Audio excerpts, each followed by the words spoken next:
Good evening, everyone, and welcome to the Thursday, October 14th edition of the Norton Select Board meeting.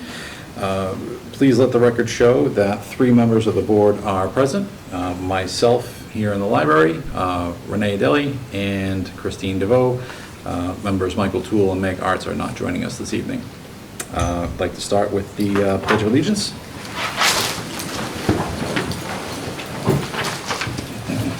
Pledge allegiance to the flag of the United States of America and to the republic for which it stands, one nation, under God, indivisible, with liberty and justice for all. Thank you very much. All right, we will start our meeting as we usually do with open public comment. If anyone has anything that they would like to share this evening, please feel free to raise your hand in the Zoom chat or in the audience gallery. We actually have a few folks here today. All right, seeing nothing, we will move on. We have the appointment of Nicholas Iafrady as the town's ADA coordinator to the Commission on Disability. Mike, tell us a little bit about that. Sure. So Nick, the building commissioner, usually we have our building commissioner serve as the chairman of the ADA committee, and so we'd like to appoint Nick Iafrady as our ADA coordinator, so to the Commission on Disability. Okay. Any questions on that? Saw Renee come off mute. I didn't know if you had anything you wanted to ask. Oh, no, I was just getting prepared to push the motion or second it. Very good. So Mike, for folks that may want to participate on the commission, how can they best do so? Looking for members. Anyone that wants to participate can email me a letter of interest at myunits@nortonmaus.com. All right. Excellent. So Chair would entertain a motion to appoint Nicholas Iafrady to the Commission on Disability as the town's ADA coordinator. So, second. Great. Renee? Yes. Christine? Yes. I too am a yes. All right, it's going to be easy to keep track of the 3 of us tonight. This is good. All right.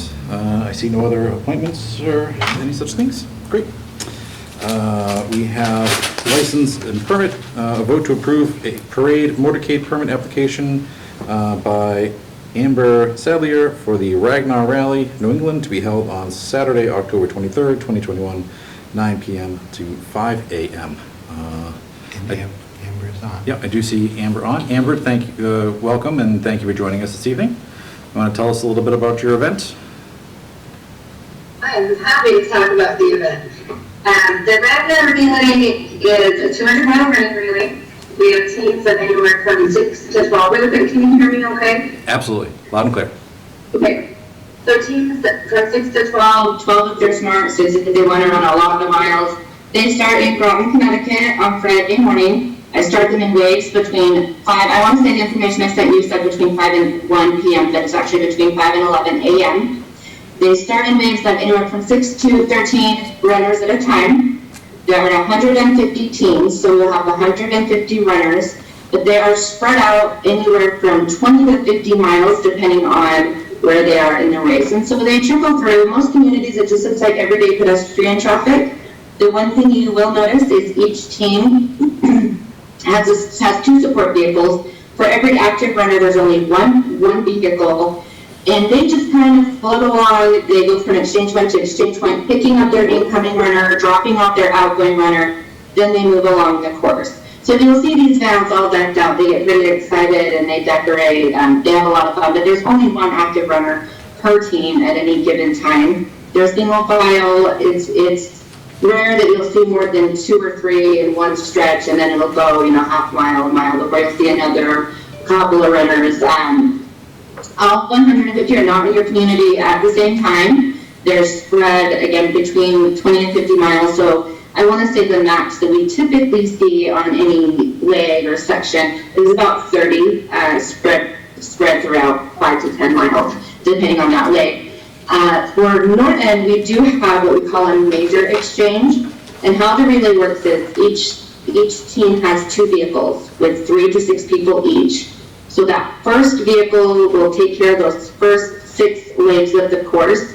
Then they need what we call a major exchange, where that first vehicle will stop and rest. The second vehicle will move on and continue to the next leg. So they're constantly running, but they do have a chance to rest.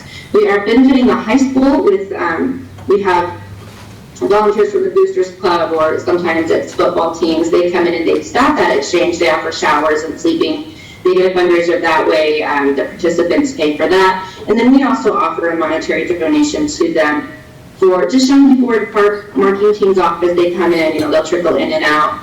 And the school has taken on a lot of that opportunity. We could still use a few community members, and they can either have a personal donation or we can kick that to the school. So that is one of our major exchange points. So you'll see the vehicles from that second team rolling in about an hour before you'll start seeing runners. They're going to go to the school. They're going to rest. They're hopefully, we're hoping some of the kids, maybe the PTA, who want to do a food fundraiser. There's not a lot of food options at night. You see the timing of this is the middle of the night. So we encourage, if you have a local food truck, or sometimes the chambers will get involved and offer those food fundraisers. We encourage that as well. So that's where Norton is a little different, because we have that major exchange point.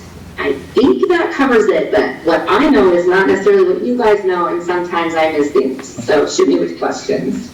All right, excellent. Thank you very much, Amber. I'll open up to questions from the board. I don't have any questions. Thank you for the explanation. Not here. Great. Likewise, I'm good. I'm familiar with your race. I have a friend that's run it several times from Hull to P-Town, and it's their favorite race of the year. So I wish you luck with this one as well. All right. So I do see a hand up. Chris Keys, does this relate to the Ragnar Rally? It is. I'd just like to see if Amber could put contact information up on the chat. I'd like to see if I can support in some way this effort. Thank you. All right. Excellent. Thank you. We appreciate that. I will throw it in. And just a side note, this new course is actually replacing the old one from Hull to Provincetown. That, no pun intended, but kind of funny, Rennett's course. We were there for about 13 years and always had a very positive experience. So we do hope to make this an annual event. And October is not generally the time of year that we would do it. We'll be back the weekend before Memorial Day, and annually it will be that weekend. So it's a nice boost to the economy in the off season for some of these communities, but again, it will be in the spring right before that season ends. Excellent. So I think the hours that we have in front of us are from 9 p.m. to 5 a.m. Does that give you enough time to do what you need to do? Yeah, okay. As far as the exchange point, or are you asking the police? I'm sorry. No, that was just making sure that that window was adequate, or if we needed to extend that at all for you. No, in fact, we put a limit, in order to get them, it's 190 miles, it was 200 miles, we've kind of shortened it unintentionally, but in order to get them where they need to be when they need to be there, we actually put a cap on each exchange point. So they need to be through at that point. First off, that helps with police support. Second, the volunteers know when that is. And third, it gets them to the finish line. I have been working with, I think it's Lieutenant, maybe Sergeant Jackson, and it doesn't look like police detailing needed at this kind of day on those roads. So they are aware, and they'll just be kind of keeping an eye out, but we don't have any police actually directing the runners. Mm-hmm. Yep, because yep. The town manager just leaned over to me and said, "This is at night?" And yeah, they run through the night, and it's cool. It's a cool race. It's very fun. Yes, some of them can do it in 20 hours. Those are generally our high school teams, which are my favorite. I've raised 6 children, and 5 of mine have run Ragnar, and they could be out doing all sorts of things, getting in all sorts of trouble on their team building and having this experience that a lot of people will never have. So those are my favorite teams. But yeah, those kids, they can go all night. And then we have the people like me who are grandparents, and it takes us 40 hours. But they just kind of trickle through at their own pace, and it's a lot of fun. Awesome. Well, I, for one, am excited that Norton's going to be a part of the new circuit. That's great. With no further questions, Chair would entertain a motion to approve the parade motorcade permit submitted by Amber Sadlier for the Ragnar Rally New England to be held on Saturday, October 23rd, 2021 from 9 p.m. to 5 a.m. So moved. Second. Renee? Yes. Christine? Yes. I, too, am an enthusiastic yes. Best of luck for a great race. Thank you. I appreciate it. You guys have a good night. You too. Too quick with that one. All right, on to announcements. Christine, do you have those handy? I do. So there's going to be a couple more than just the one. So the first one is the Halloween Spooktacular on Friday, October 22nd and Saturday, October 23rd from 5 to 10 p.m. at the Norton VFW. The hayride, there's going to be a haunted house for $5 and then a haunted hayride for $10. There'll be candy, fun games, popcorn, ice cream, hamburgers, pies. And then after you please park at the Yale School, our shuttle buses will be provided. And that'll be a fun time going with the Halloween. There's also, I think I put everything in the incorrect order. But so on Saturday, October 16th, the Norton Historical Society is hosting a fall flea market from 8 a.m. to 2 p.m. in the backyard of the schoolhouse at 18 West Main Street in Norton. And then after the Halloween parade on October 31st, Grace Church is hosting a Halloween festival from 4 to 6. If you have kids and are looking for something fun and safe for them to do on Halloween, this is a great opportunity. There'll be floats from the parade and a ton of treats going throughout. So that's another fun thing to do. It's a whole fun-filled day for Halloween. And the residents at Great Woods is going to also be hosting a trunk or treat on Thursday, October 28th from 6 to 7. It is going to be at 190 Mansfield Ave in Norton, so the residents at Great Woods. Cars are encouraged to set up prior to start time. Prizes will be awarded for the best trunk decorations. You have to RSVP by Monday, October 25th, by calling 508-285-3355. And the last one is there's going to be the Norton Police Department is hosting the annual food drive for the DeFostis Peterson Anderson annual food drive on October 30th, 11 a.m. to 2 p.m. at 70 East Main Street in Norton. It's drive-through service, and the donations support the Cupboard of Kindness. The pantry needs include pasta sauce, cereal, proteins like tuna, peanut butter, canned ham, canned fruit, 100% juice in boxes or non-refrigerated bottles, healthy snacks like granola bars, soups, baking items, dry potatoes, coffee, hot chocolate, tea, personal care items, paper products, fresh produce from your garden, which can be brought to the pantry on the night of distribution. And that's all I got. All right, excellent. Thank you, Christine. Renee, anything from you? No, I'm all set, Jeff. Thank you. All right, I do have two things. I do see that Chief Clark is on. Chief, am I recalling correctly that there is a prescription drug drop-off event for either this weekend or next weekend? Sorry to put you on the spot. That's okay. Yeah, good evening. It is next Saturday, and it is from 10 a.m. to 2 p.m.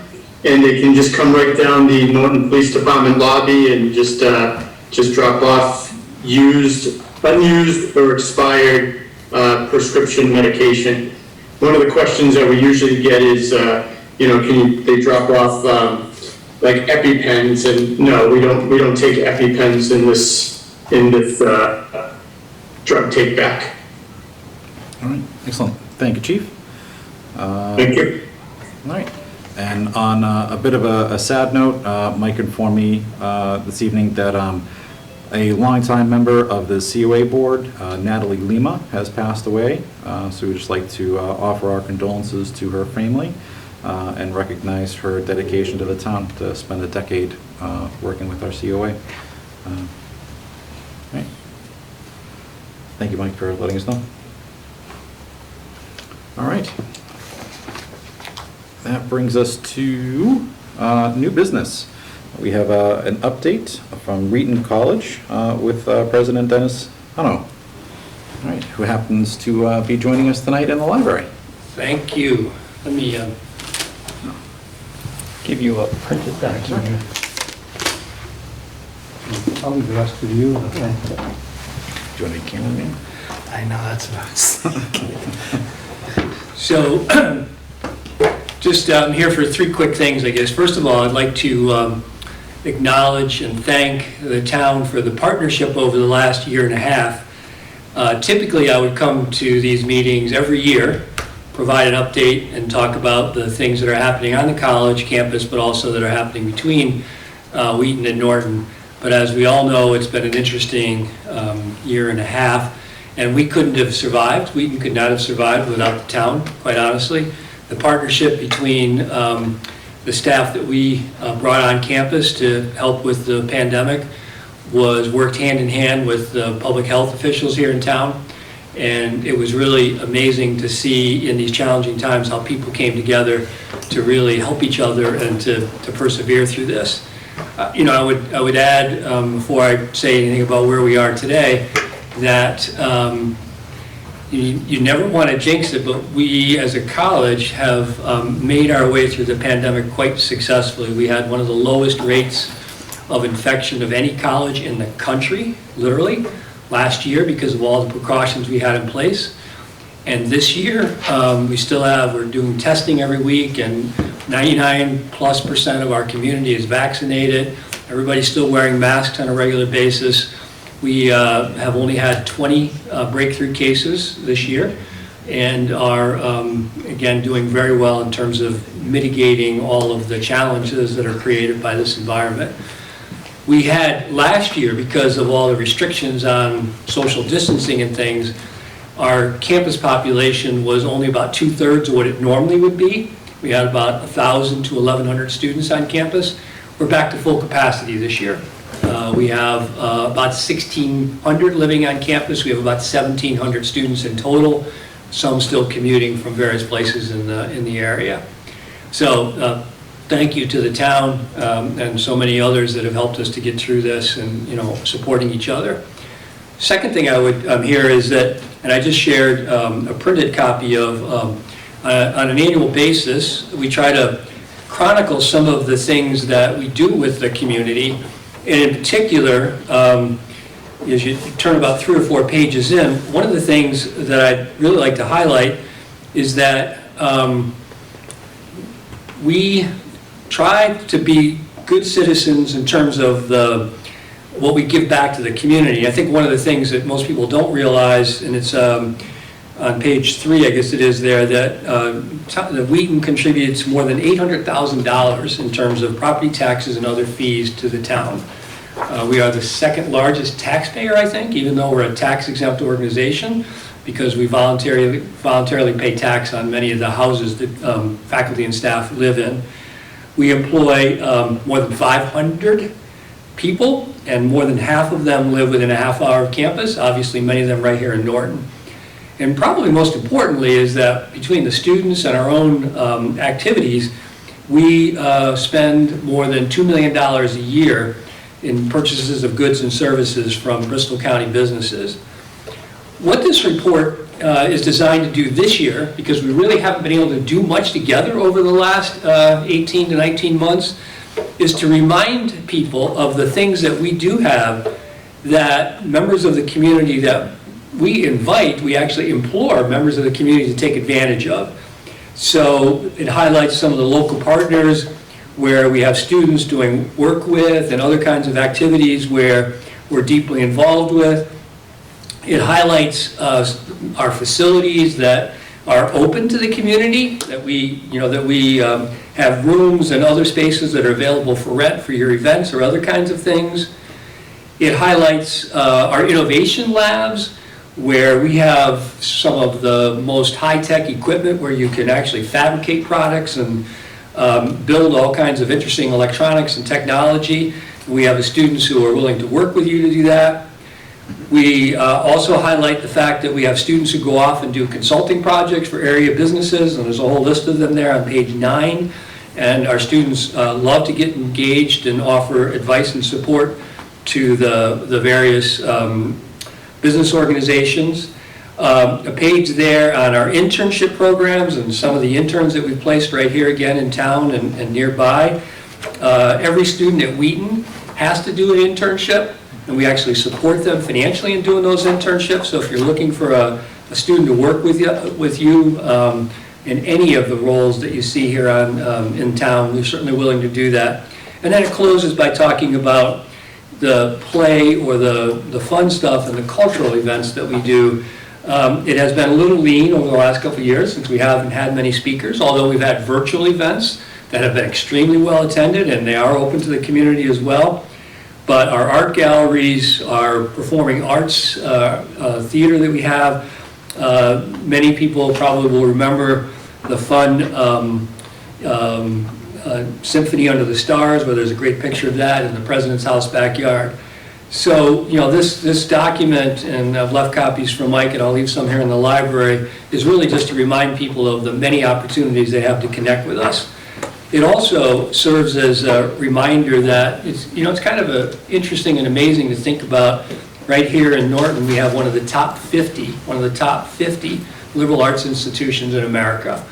And our academic reputation is well known around the world. We have students from over 40 different countries and almost as many states as well. We have grown. Many colleges like Wheaton College have experienced enrollment struggles, but we are bigger than we were when I arrived here in 2014. We topped out right before the pandemic at close to 1,800 students. As I said before, we're at 1,700. So I think Norton is actually one of the attractive things for our students of coming here, because many parents like the idea of sending their students to a beautiful campus like this in a nice small town like Norton. It's been a real pleasure to work on so many different projects with people here in town. So my third and final thing is I'm here to also say goodbye. I am retiring as president of Wheaton College on December 31st. My wife and I have been here since 2014. We have embraced the community and loved every minute of it. I look at Mike, and he's been with me every step of the way, and even today we're emailing about some exciting things around transportation where we can partner together. It has been so rewarding to be in a town where things like the sewer we worked on together and the water system and transportation, just to know that we have true partners here in town where we can get stuff done.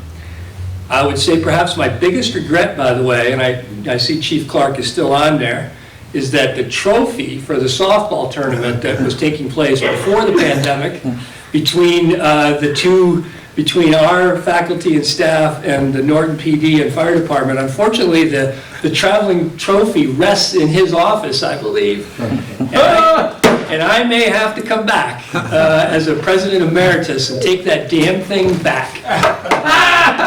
So I thought that was the true reason you were retiring. You didn't want to lose 2 years in a row. Yeah, well, I believe the series is tied at 2-2. So, I was hoping that we could break it this summer, but the pandemic didn't cooperate. I will be back, Brian. I will be back. So, in closing, just a huge thank you to everybody in town. I see our I often kid with the fire department. We're the biggest customer, I realize, and I really thank you and appreciate that. And yours truly. Yeah, all those damn popcorn calls that you have to make. So, but I really have enjoyed being part of town. My wife and I are moving to Hadley, Massachusetts, but I suspect I will be back in town often. So. And yours truly, the Honorary Mayor Norton, Peter J. Wiggins. Thank you for your support, and I pop in Wheaton a couple of times to see the students. Well, whether it's sporting activities or having meals or visiting staff, and I can't wait to get back to Thank you, Peter. visiting the Wheaton community. Thanks, Peter. Thank you, Peter. Thank you very much. Go Norton, and I'll be a Nortonite for life. Thank you. Thank you, Dennis. We love you. Enjoy your retirement, sir. All right. Cameraman Units is on the job, slowly spinning us back to focus.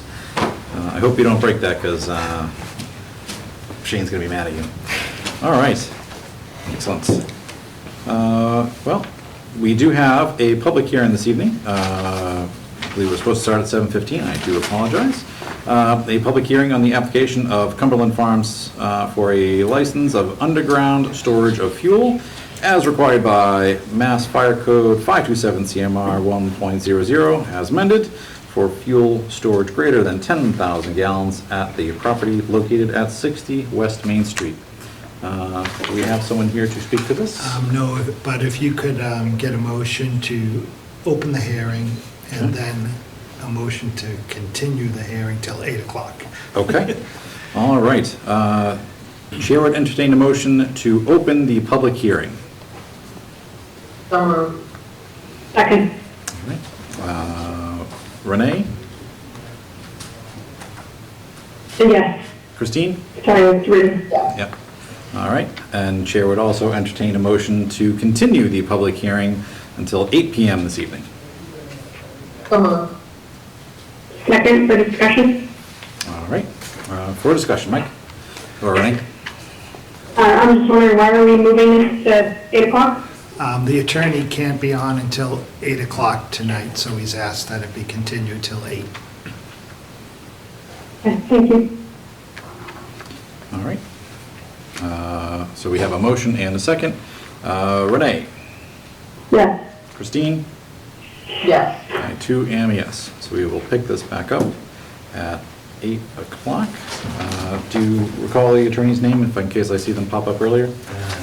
Yes. Attorney Reedy. Reedy? All right. I don't know that we can open it earlier, Jeff, so Oh, we just that's- voted for 8 o'clock. That is correct. All right, we are locked in at 8 o'clock.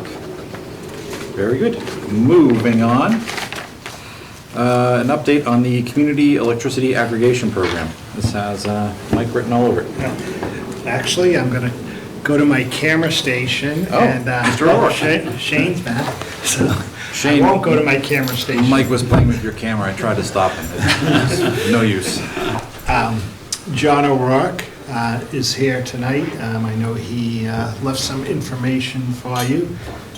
John is from Good Energy, and he's going to explain the program. Excellent. Welcome, John. Thank you, Mr. Town Manager. And thank you, Mr. Chair and members of the board, for allowing me to come before you tonight to talk to you about the update of the community electricity aggregation. Before I do that, though, what I'd like to do is give you a little history.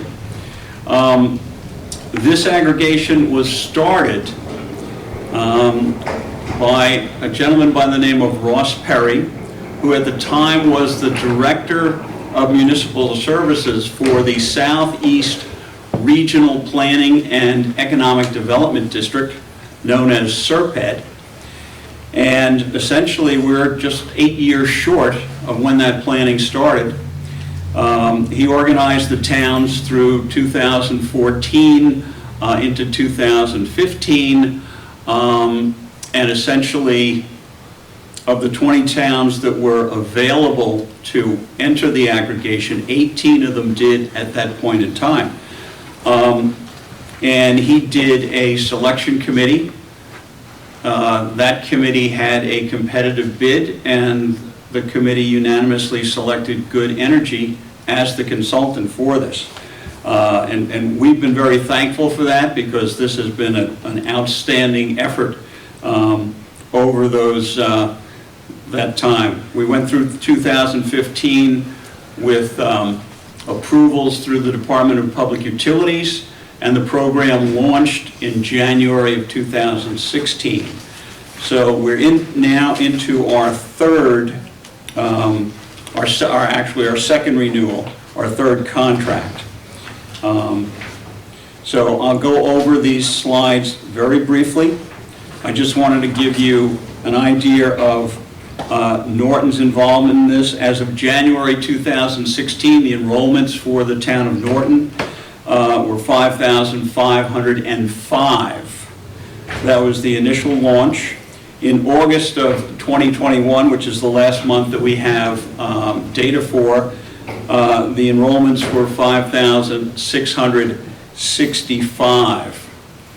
And essentially through that period of the last 6 years, you've had a maximum number in March of 2018 of 5,972, and a minimum during that period of, in April 2021, of 5,136.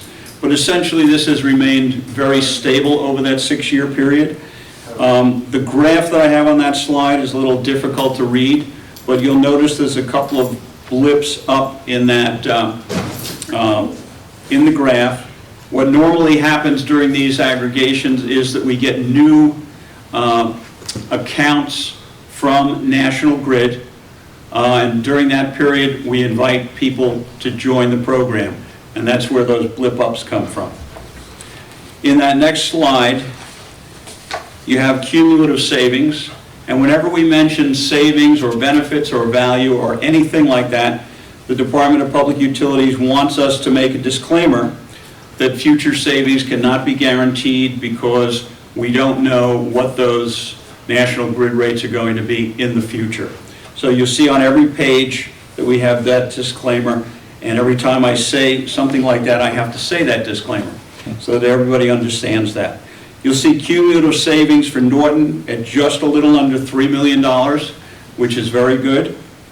And essentially, I'm going to come back to this slide in a second when I talk about the latest National Grid rates. You can see on that next chart, it's a comparison of the way the program has operated and done with comparison of the National Grid rates. The National Grid rates are that blue line, and the aggregation rates are the orange line.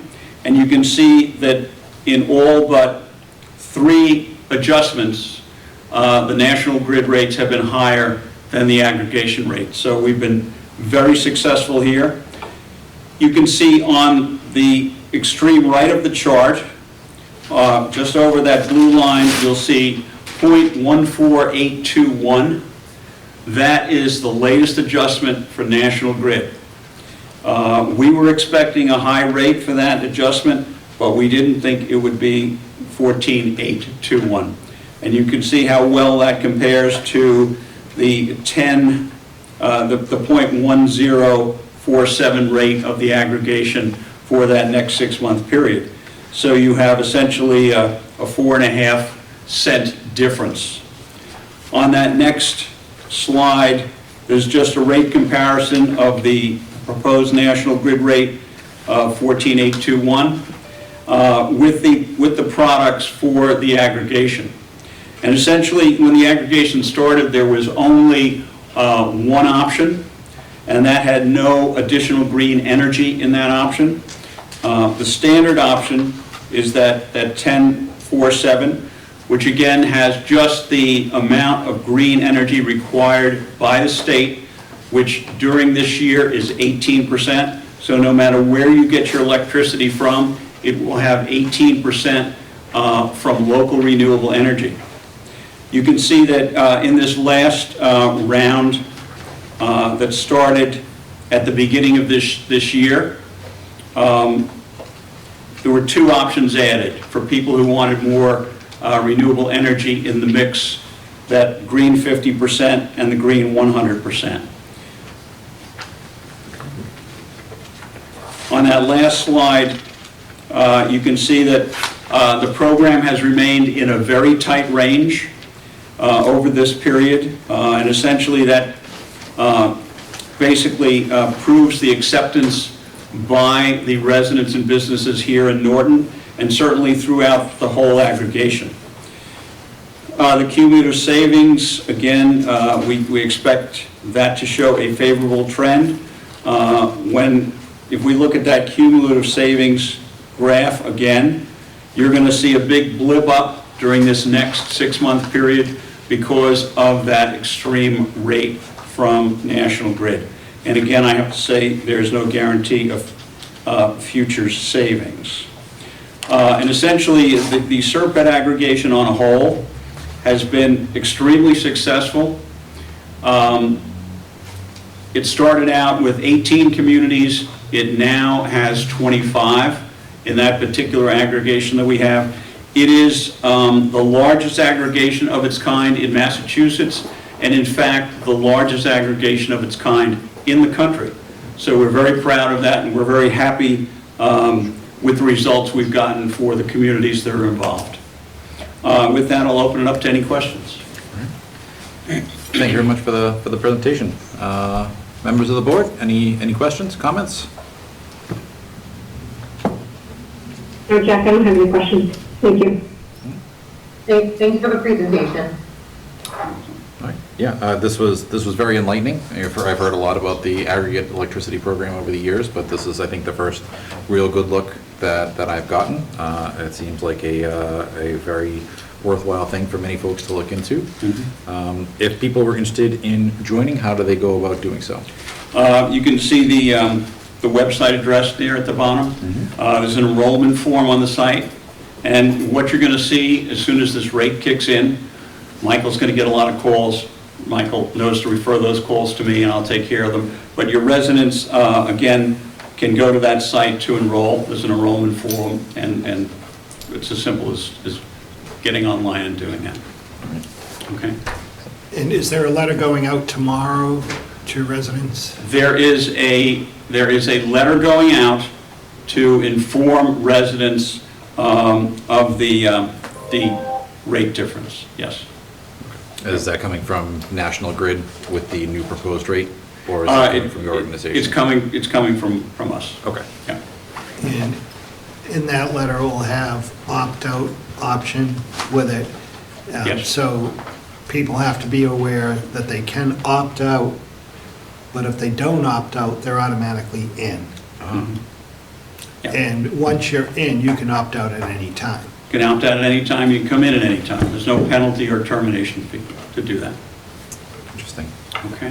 Has it always been an opt-out only Yes. program? The law in Massachusetts, which is the first law that was passed in the country back in 1999, was passed as an opt-out law, essentially because that's the best way to get the largest buying group.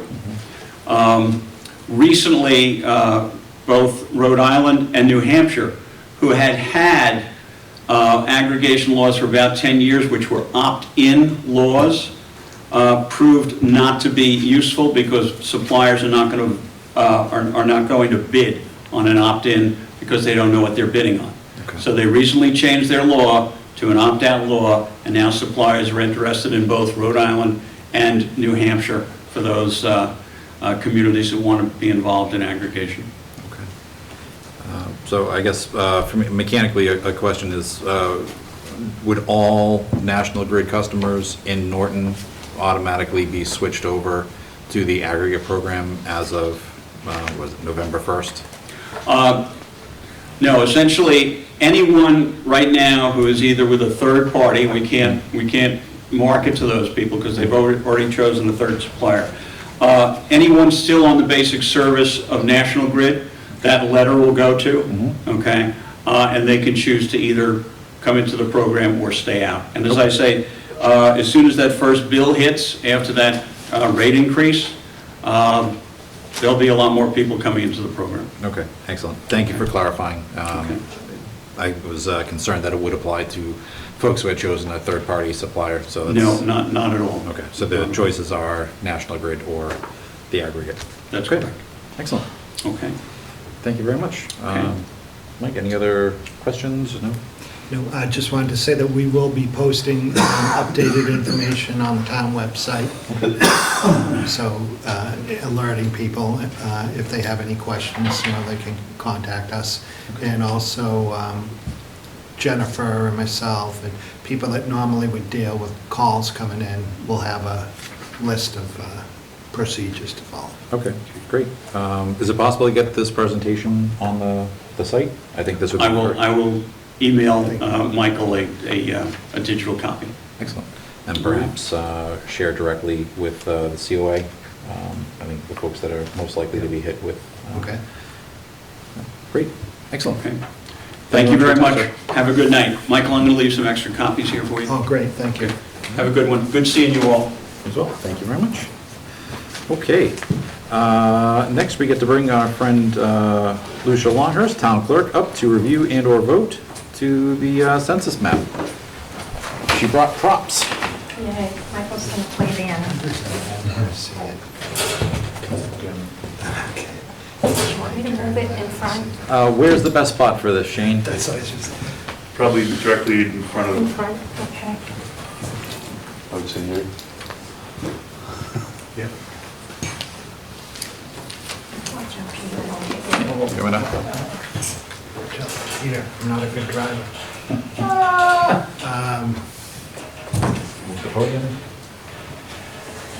Thanks. That's lighter than it is. That's you. You got me? Am Okay. I gonna put it facing the TV? Yep. Okay. Facing the computer. Okay. All right.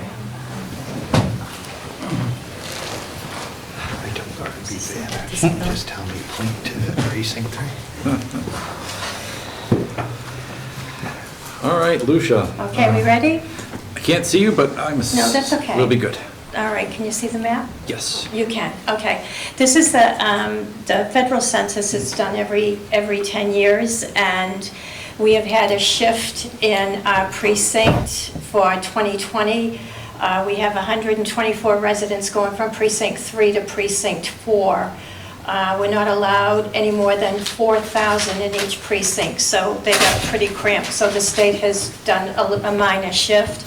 And based on, this is a 2010 map, I don't know how well you can see it, I know it doesn't look clear, but this is precinct 3, and so it's going to affect a bit of North Washington, Newcomb, and Cobb streets.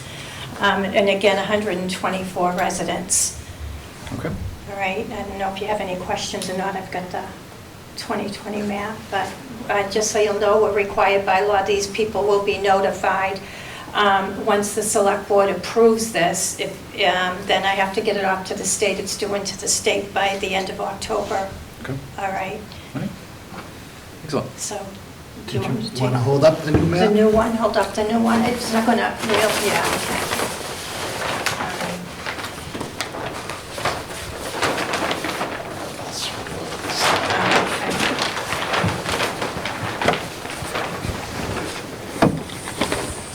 And this is the new map that the Census Bureau has drawn up.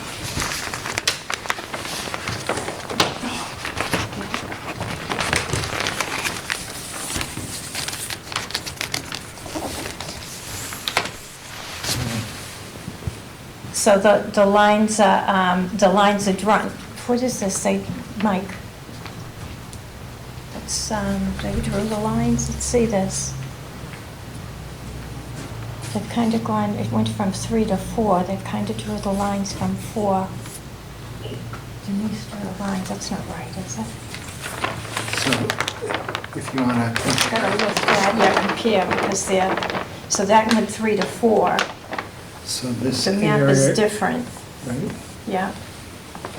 So it's this, well, it's, I don't know how well you can see this or not. Can you guys see it? I don't know. You can see general Do you want me colors. to share my screen that with the email of the map? I don't know if that'll be helpful. Sure, Christine, let's give that a shot. It allows us in there. Although Lucia, I think you're doing a great job. Yeah, I love how big the maps are.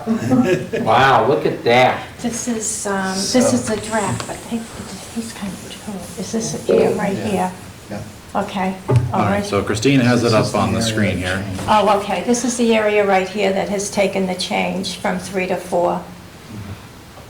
Wow. All right. Mike, So- perhaps you can direct Christine on where the cursor should go to highlight some of these changes. Okay. So, Christine, the area would be on North Washington, up by Kayak Trail.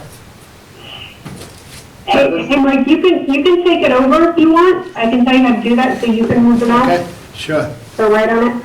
Yes, please take over. You're like in You're how to share the screen.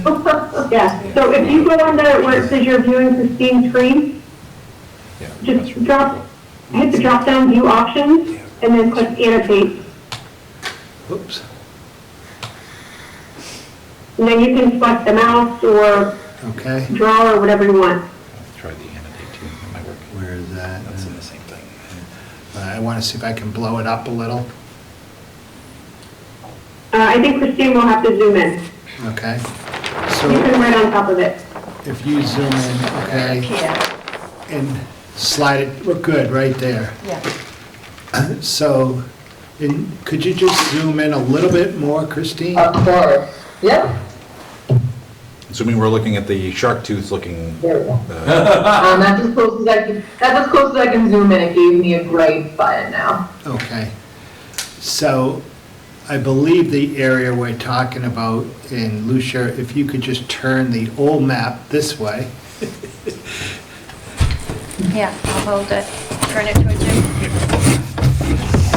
Flip back to the old map. That's the old one.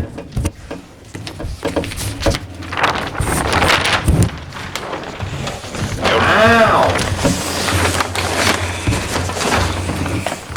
So, on,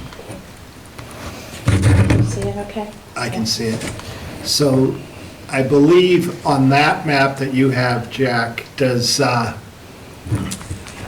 the precinct 4 go right up to all of North Washington? Yes. So Kayak Trail is shown as 4. So up, so this area right up here is the area that changed. That almost, So this? right, the triangle right up there, Okay. up above, yep. Okay. So this area that I'm highlighting, I've got the pointer on right now. This was in precinct 4 previously, and it will now be in precinct 3. Mike, I don't think it's showing No, it's on not, our screen here. it's not No, showing. did you go to annotate and click the mouse? I did. He did. All right, Yeah. let me do that. Okay. Can you see my That mouse? should work. You still can't see my mouse? How about draw? Yeah, try that. Just circle it. There you go, you're moving now. Okay, this area right here, this was all in precinct 4 previously, and it's now going to be in 3. No, it's going, isn't it going, it's going from 3 to 4. Well, this, if this map that Christine has up is the new map, Yeah, this is 2010 population, right? Oh, I'm so Yeah. sorry. Yeah. Oh, okay. We're flipping back and forth, it's all I know. roll. so, getting so confused, this yeah. area right here, right now it's in precinct 4. And Okay. it's now going to be switched to precinct 3. Okay. So almost like if you looked at the bike trail before, I think on the map that Jack has there, it all might have gone right up to North Washington there. But this whole triangle, this area right here. And there's also the bump out along East Main to North Washington too, right? This spot here. And Lucia, I apologize if you said this, and I know you sent it to an email, but how many residences or voters are affected? There's a total of 124 residents.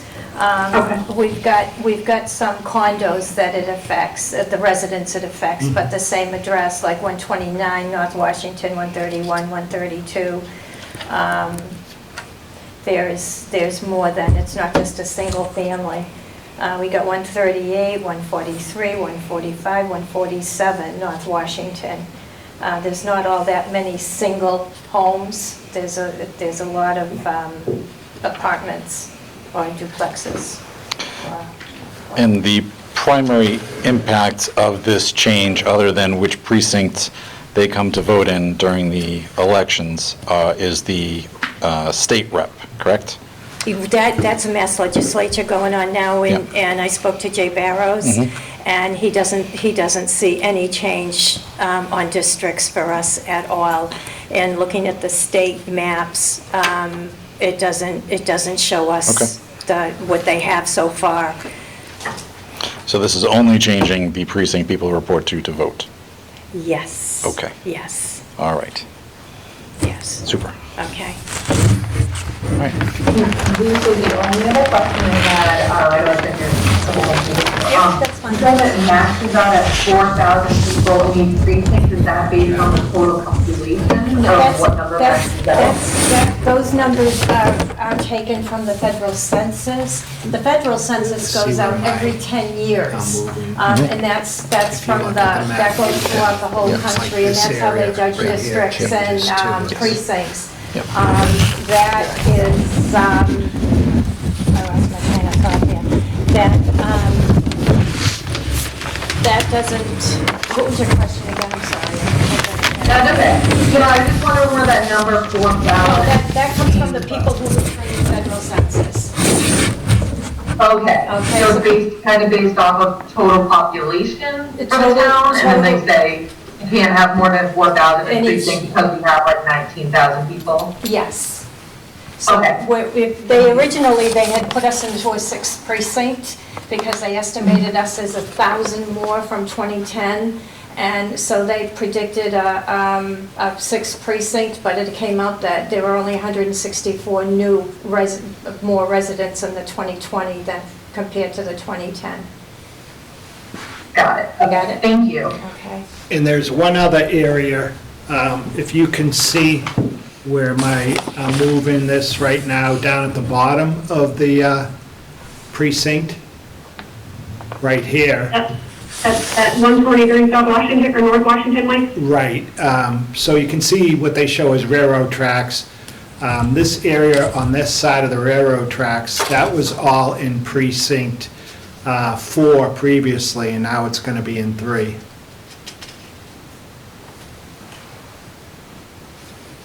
Okay, thank you. All right. Any other questions for Lucia, Mike, or our big map? All right. Very good. Let me help Lucia back with this. Thank you.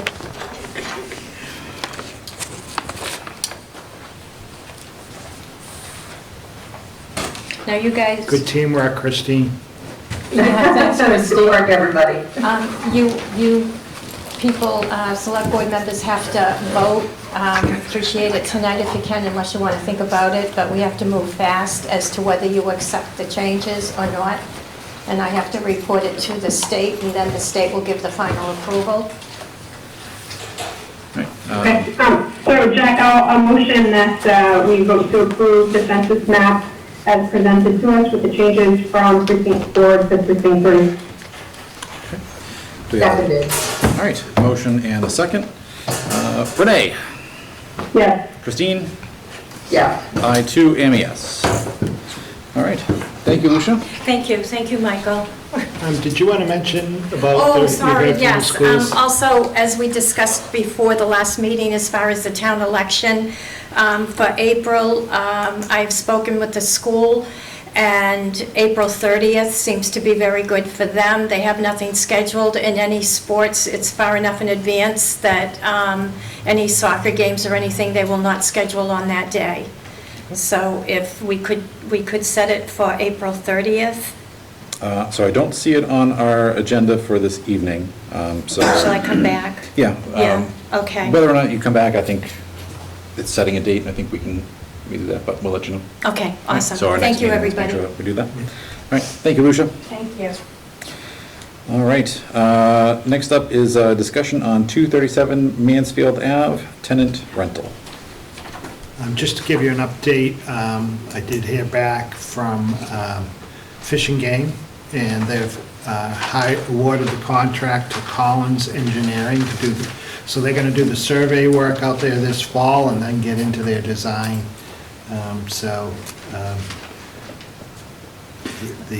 Brett Sherry from Fish and Game said he'd get back to me when they get more into the design and they have something to show us and what they're looking at. Can you just establish for folks where 237 Mansfield is?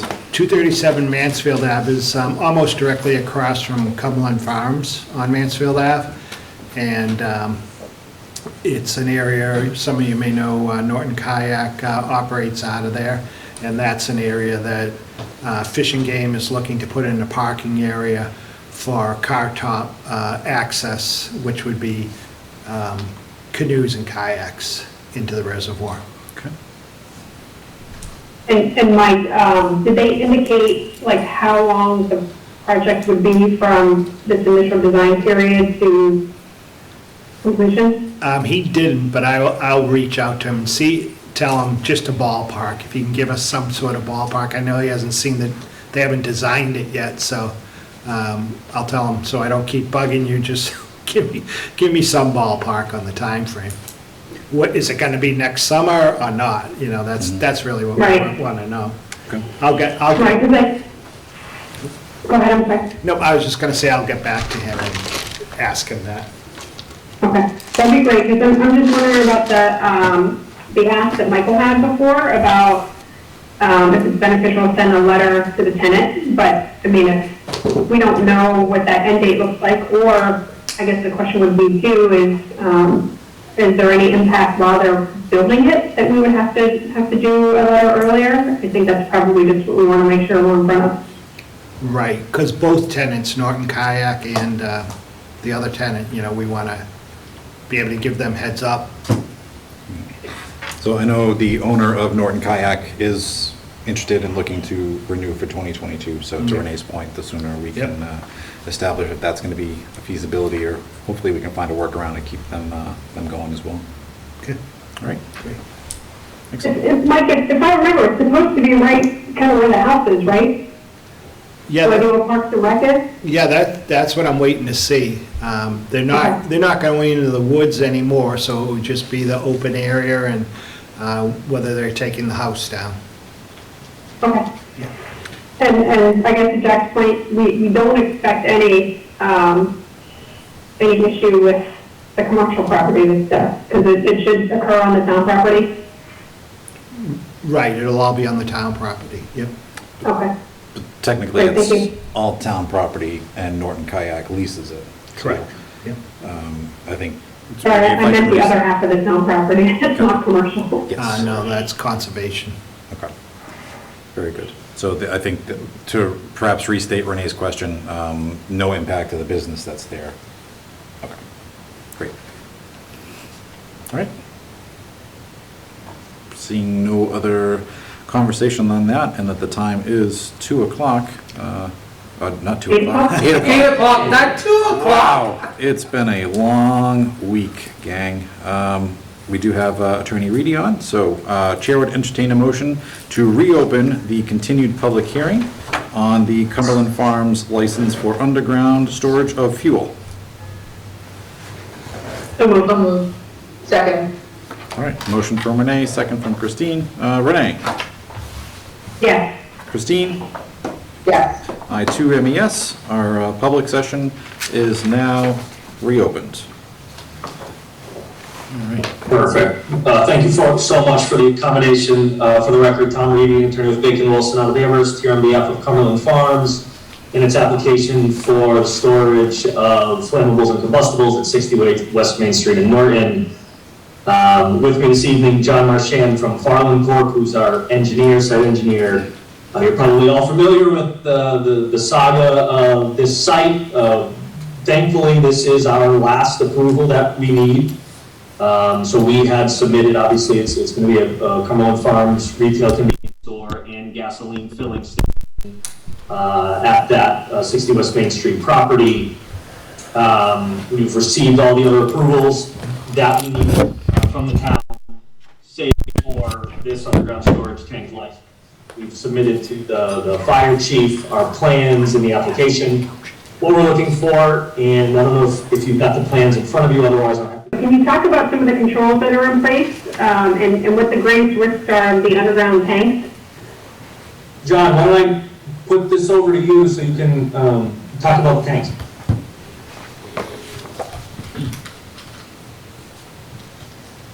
I think you're muted too.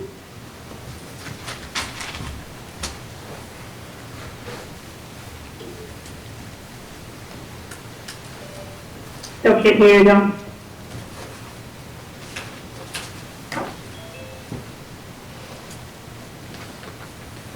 John's keeping us in suspense this evening. So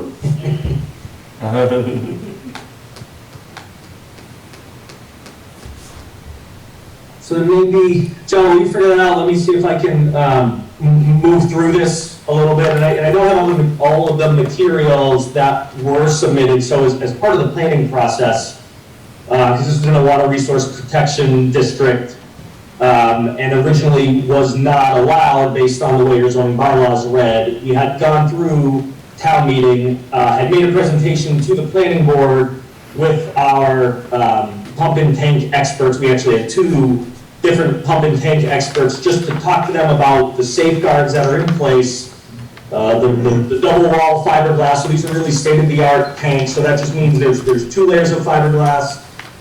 There is that brine solution in the middle. If there is any leak, that is the fluid that will, and it's non-toxic fluid, that is the fluid, and once there is some volume change, that is what's going to trigger a whole host of alarms, both in the store and at Cumberland Farms in Westboro.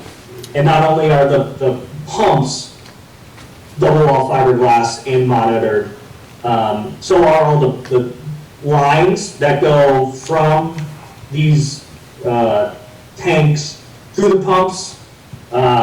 There's also a positive limiting barrier. So if you ever go to the gas station, you look down, you see those little V grooves.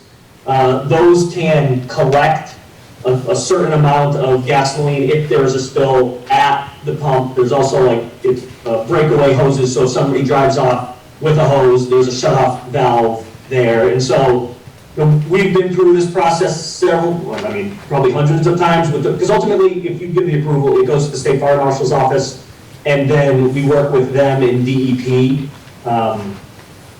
on the actual installation and licensing and monitoring of these tanks, and really all the gas infrastructure.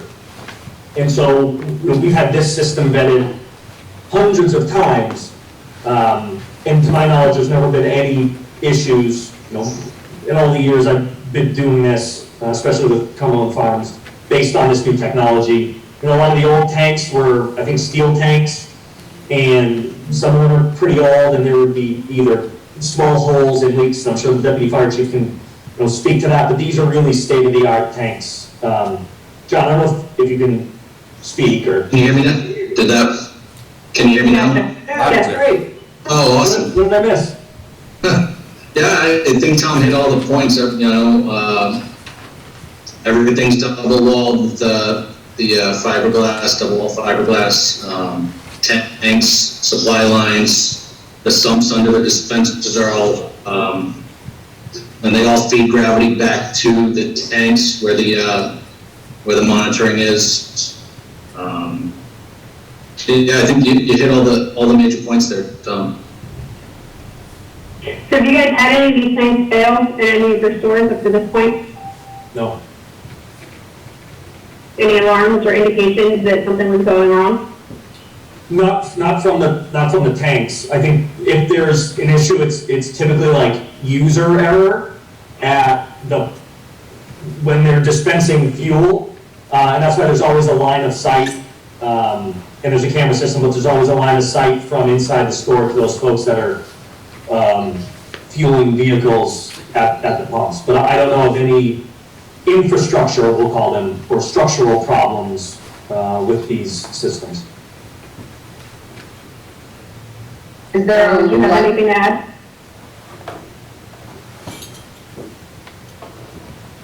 Joe, did you have anything to ask? I thought it looked like you were going to answer. No. Is there like a lifetime warranty for the tanks? Like, or is there like a timeline that it'll, like in X many years you'll have to replace them, or, something like that?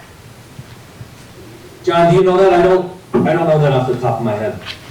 I don't know the warranty on the tanks. I know Cumberland Farms, I think it's 30 years they expect to get out of it, but I don't know about the actual warranty on the tank itself. Okay.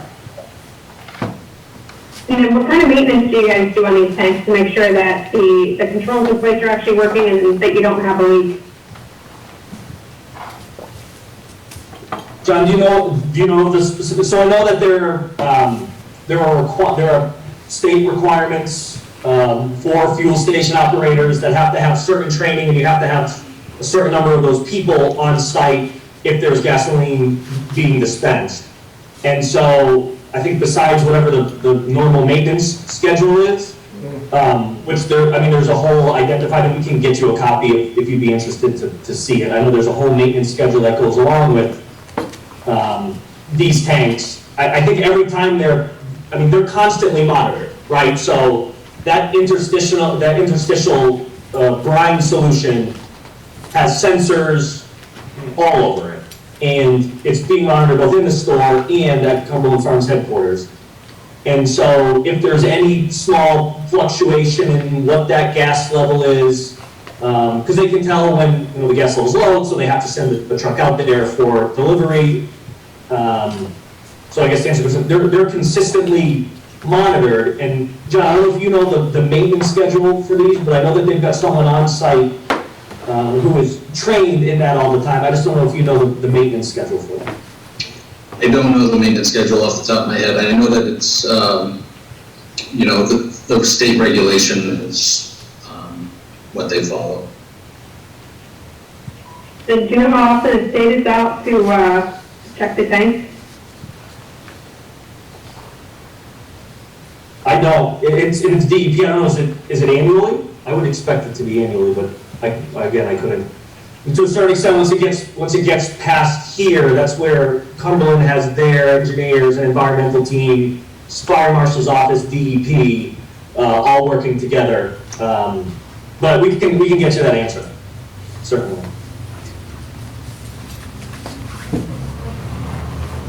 And then aside from leaks, what are other concerns that you guys consider with these tanks? I mean, that we consider or that we're asked about? Because I think, there aren't concerns that we consider. I think because these tanks are so well made, there's a pretty strict installation process, how the subsurface is prepared, and then how the tanks are laid in. There's eyes on that the entire time, how the backfilling happens, how the monitoring happens, testing the systems of the monitoring. So these are really sophisticated tanks. Folks will ask about what you're asking about. Leakage, they'll ask about fumes from the tanks. They ask about what happens if there's a spill, and that's typically, like I was saying, it would happen at the pumps and not from these tanks. It would be somebody either just, they go and fill up their gas can and they miss, or they're not paying attention, or they leave the hose in their, the fuel port, and they drive away and there's a spill. But those are, the spills are, I think, relatively minor spills, I would consider them. So I don't know that there's many concerns on our end, but those are some of the questions that we're typically asked. And what about concerns in filling these? It looks to me like there's adequate space to get a tanker in there, but it's hard to tell on a diagram. Yeah, so we do a truck turn, which shows a sufficient size tanker truck getting in. They would pull over here because they always discharge on the passenger side. They would stop, they would discharge their fuel, and they have a dipstick just to verify exactly how much is in there. They discharge on the right, and they'll do it when it's, this isn't a tight site, but there's not an incredible amount of room where if there's motoring public looking to utilize the site, they're gonna take up, the tanker truck's gonna take up spaces over here. And so they're gonna do it at times. And the nice thing is Cumberland Farms controls their whole fleet. So they're gonna do it at times when it's not peak times. I believe there's a condition in our special permit about not doing it at certain times. Especially, I think 7 to 9 is the busy time on the street because of the school. And so they would, a tanker truck would come in, park, check to make sure everything's copacetic, discharge the fuel, and then circulate around the balance of the site, and then continue traveling in a easterly direction. But yeah, we've run those, and as part of that planning process, there was a stormwater peer reviewer, there was a traffic peer reviewer that Cumberland Farms paid for, that the town chose and hired, that took a look at all of this stuff.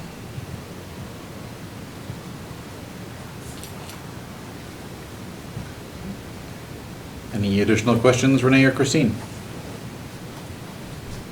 I'd like to hear from the deputy chief if he has anything to add. The only thing I might add that these guys didn't touch on is there are emergency electrical disconnects that are in place or that will be in place. Again, they touched on the breakaway hoses. The bottom of the fuel pumps, you don't see it, but there's probably 3 to 4 feet underground that they monitor any spills that way from any of the hoses. There are, I don't know the exact maintenance schedule, it's at least annually. They do have to hire a company to come out and test all of this stuff. They do send a report to us. And they check every pump, every hose, all of those things there. They do have the spill containment systems. There is an overhead suppression system built into all gas stations in case there is a car fire or anything underneath. That'll all be in place. Again, these guys said it. There are very strict regulations that come through the state fire marshal's office and NFPA that they have to meet. It regulates everything from the hoses to, like they touched on, which soil the tanks are backfilled with, how deep it is, how much it's layered, all of those things there. Excellent. Thank you, Deputy Chief. Yep. All right. Renee, Christine, any further questions? I don't have any questions, Jack. All right. I don't have that. All right. Look to the audience. Anyone attending this evening have any questions about this matter? If you do, please raise your hand in Zoom. Give folks a few minutes. All right. I'm not seeing any hands go up. Are we comfortable voting on this evening? Jack, I'd like more information on the maintenance schedule. Okay. It does seem like, I don't expect the deputy chief to know or answer that question, but I would expect to understand that before we take a vote. Okay. And I think Tommy, you indicated you could get both the state regulations, and then, so the state regulations follow for the maintenance schedule, and then also how often they come out to do inspections. Yep, so, and so now I'm going and doing homework, so maintenance schedule, inspection, is there anything else that you're interested in? We have a lot of information. What we provide is typically pump and tank plan, site plan, existing conditions plan, application, but for this project specifically, we have a lot of information. I'm happy to provide, maybe I'll just provide it, and then you can sift through it, and if you don't want to consider it, you don't have to, but at least you know where we're coming from with all of the information, and then you've got it so that you can feel comfortable, which I trust that you will ultimately voting on it. So I'll just give you that, and then specifically maintenance schedule, inspection schedule. Sure. Hey, would you mind, and I know that we can get this internally, but while you're at it, could you just provide the special conditions from the planning board too, just for our review? Sure. I mean, I trust that they've done their job. I would just like to know what those were, and then, like I said, just the maintenance schedule. I'm sure that they got into it, but I'm not familiar with it. No problem. Excuse me, Mr. Chairman? Hold on one moment, sir. Attorney Reedy, if you could also include any specifics on the warranty as well as the life cycle management of the tanks. I think that would be beneficial as well, and answer Christine's questions from earlier. Sure. All right. Go ahead, caller. Thank you. I was trying to, before, but I couldn't quite get off the mute. But William Francis, 66 Plain Street. I had some concerns, because it looks like this is going in at the Fleet Bank site, which looks like just a couple hundred yards from the school. But when I first came to this town, there was a big sign made by the reservoir with a skull and crossbones on it. It talked about the migrating gasoline through the area going into the water. I mean, that was a little bit of time ago, but it certainly is a warning that something like that could happen again. I understand I have new technology and new storage safety. I'm also concerned that this gasoline station is so close to a grammar school. I don't really know if that's appropriate. I don't know how many gasoline stations throughout the state or through neighboring towns have excuse me, how many schools have gasoline stations right next to the school. I think that should be explored before any movement on this vote, any considerations. Also, I think Cumberland Farms, they already have a gas station and convenience store. I guess it's right on the border, right, of Mansfield and Norton. I just think this should have some more consideration. Thank you. All right. Thank you, Mr. Francis. Appreciate your perspective and your questions. So, Attorney Reedy, if you could provide any information for other station convenience stores that are in close proximity to schools in the state or Rhode Island, that would be helpful for us as well. Sure. Okay. All right. Excellent. So our next meeting is set for the 28th. Would that date work for you, gentlemen? I understand. I've got another hearing that night. It's going to be probably similar to tonight, but if we could time it for 8 o'clock, I don't want to keep people around unnecessarily if you're typically, meet earlier. I've got another 6 o'clock. My other hearing tonight was also continued to the 28th. Okay. So if you could do 8 o'clock, then I'll be sure that, I'll be the first one on that agenda, which starts at 6. And I should have no problem being here virtually for 8 o'clock. Okay. Yes, our meetings, dare I say, have never ended before 8 o'clock, so I think we'll be good with that. Jack, I think we should mention to them, though, that is a Halloween dress-up meeting. Oh, right. Yes. Oh. Yep. Okay. Ooh. So get your costume hats on and figure out what you want to be. Okay. Thanks for that reminder, Renee. So Chair would entertain a motion to continue the public hearing for Cumberland Farms underground fuel storage tank to October 28th at 8 p.m. So moved. Second. Okay. Renee? Yes. Christine? Yes. I too am a yes. Thank you, gentlemen, very much for joining us, and look forward to having you back in 2 weeks. Thank you very much. And should I send that, who should I send the material to when I'm submitting it? Town manager and let him, or Jennifer? Yeah, Jennifer would be the best person to set that up. Perfect. All right. I'll do that. She's been great. Thank you so much. All right. Thank you. Very good. All righty. So that catches us back up to old business, where we have the fall annual town meeting articles and review and sign the town meeting warrant once we're done. So I think before we get started, allow me to pull up an email from Michael Toole.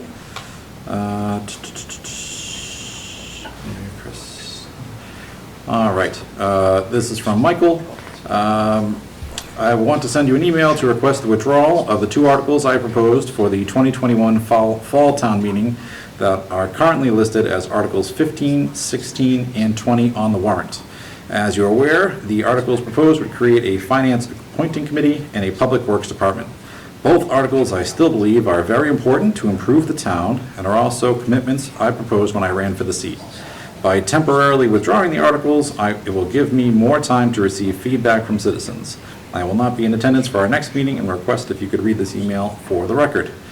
So that is done. With Michael's request, Chair would entertain a motion to remove Articles 15, 16, and 20 from the fall town meeting warrant.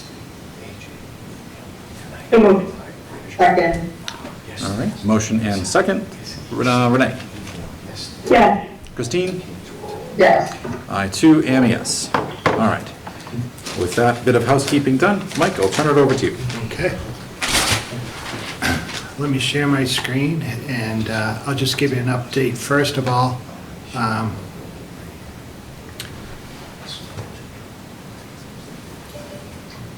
okay, just an update. The Finance Committee has gone through and taken action or no action on all articles except the article, one of the petition articles for 2 additional liquor licenses. So they met last night, they went through everything. They're going to meet again on Monday. They just wanted to see what the board did on that the petition article for the additional liquor licenses. Okay. Hey, Mike, I missed your column headers. What are the columns that we're looking at, like on that, on number 12, it's the 1013, the blue, and then 1014? All right, hold on a second. Sorry, you scrolled quickly, so I missed the caption. So,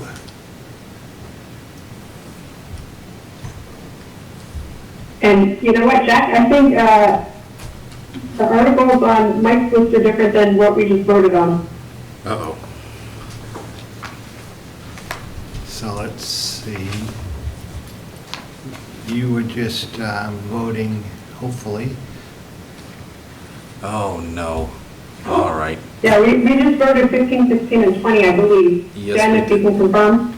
We did 15, 16, 20. Yep. All right. Sorry, Jen. Please hold. So, So- 14, 15. All right.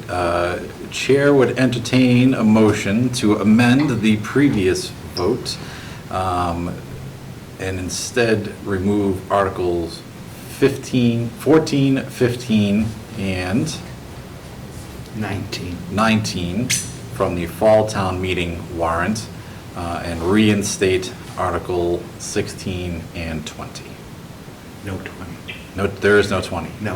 All right. Just 16 then. Yep. I got it. I think so moved, but maybe we want to break this up into 2. Sure. How about, the chair would entertain a motion to reconsider the vote to remove Articles 15, 16, and 20. So moved. Second. Okay. Renee? Reconsideration, yes. Christine? I had to think what I was voting on. I know it's getting tricky. Christine? Yes. I too am a yes. So we are now reconsidering the removal of those articles.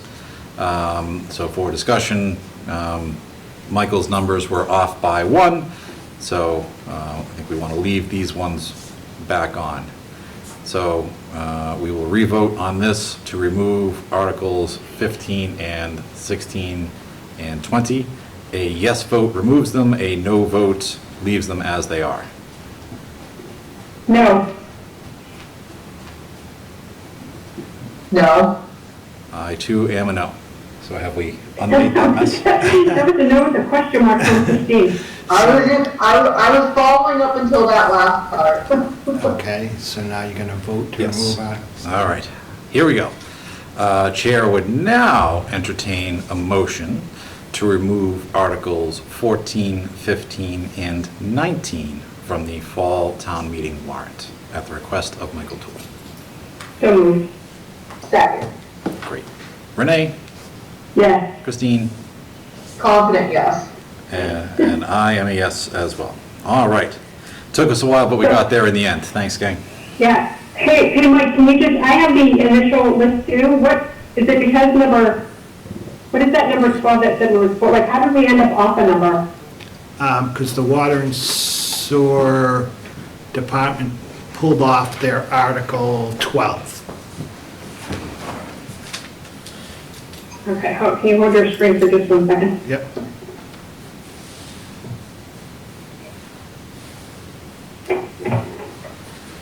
And that's not one that we had to vote on? Take it off? No, that was submitted by the water and sewer commissioners. Okay. Thank you. Okay? And if we could, if the first discussion that you could have tonight, you had asked for the water and sewer department to attend to talk about the article to amend the mandatory connection to the common sewer bylaw. And I believe the water and sewer department is on tonight. Excellent. And I recognize Mr. Francis from earlier as being the petitioner, so we do have the petitioner online as well. And I will... So just to refresh people's memories, the petition article is to see if the town will vote to amend the mandatory connection to common sewer bylaw by deleting the existing language in its entirety and replacing it with the following. Basically, the language would extend the requirement to tie into a sewer line that goes by your house from 5 years to 10 years. Okay. So if the board is amenable to this, I would like to give Mr. Francis an opportunity to present his article to us.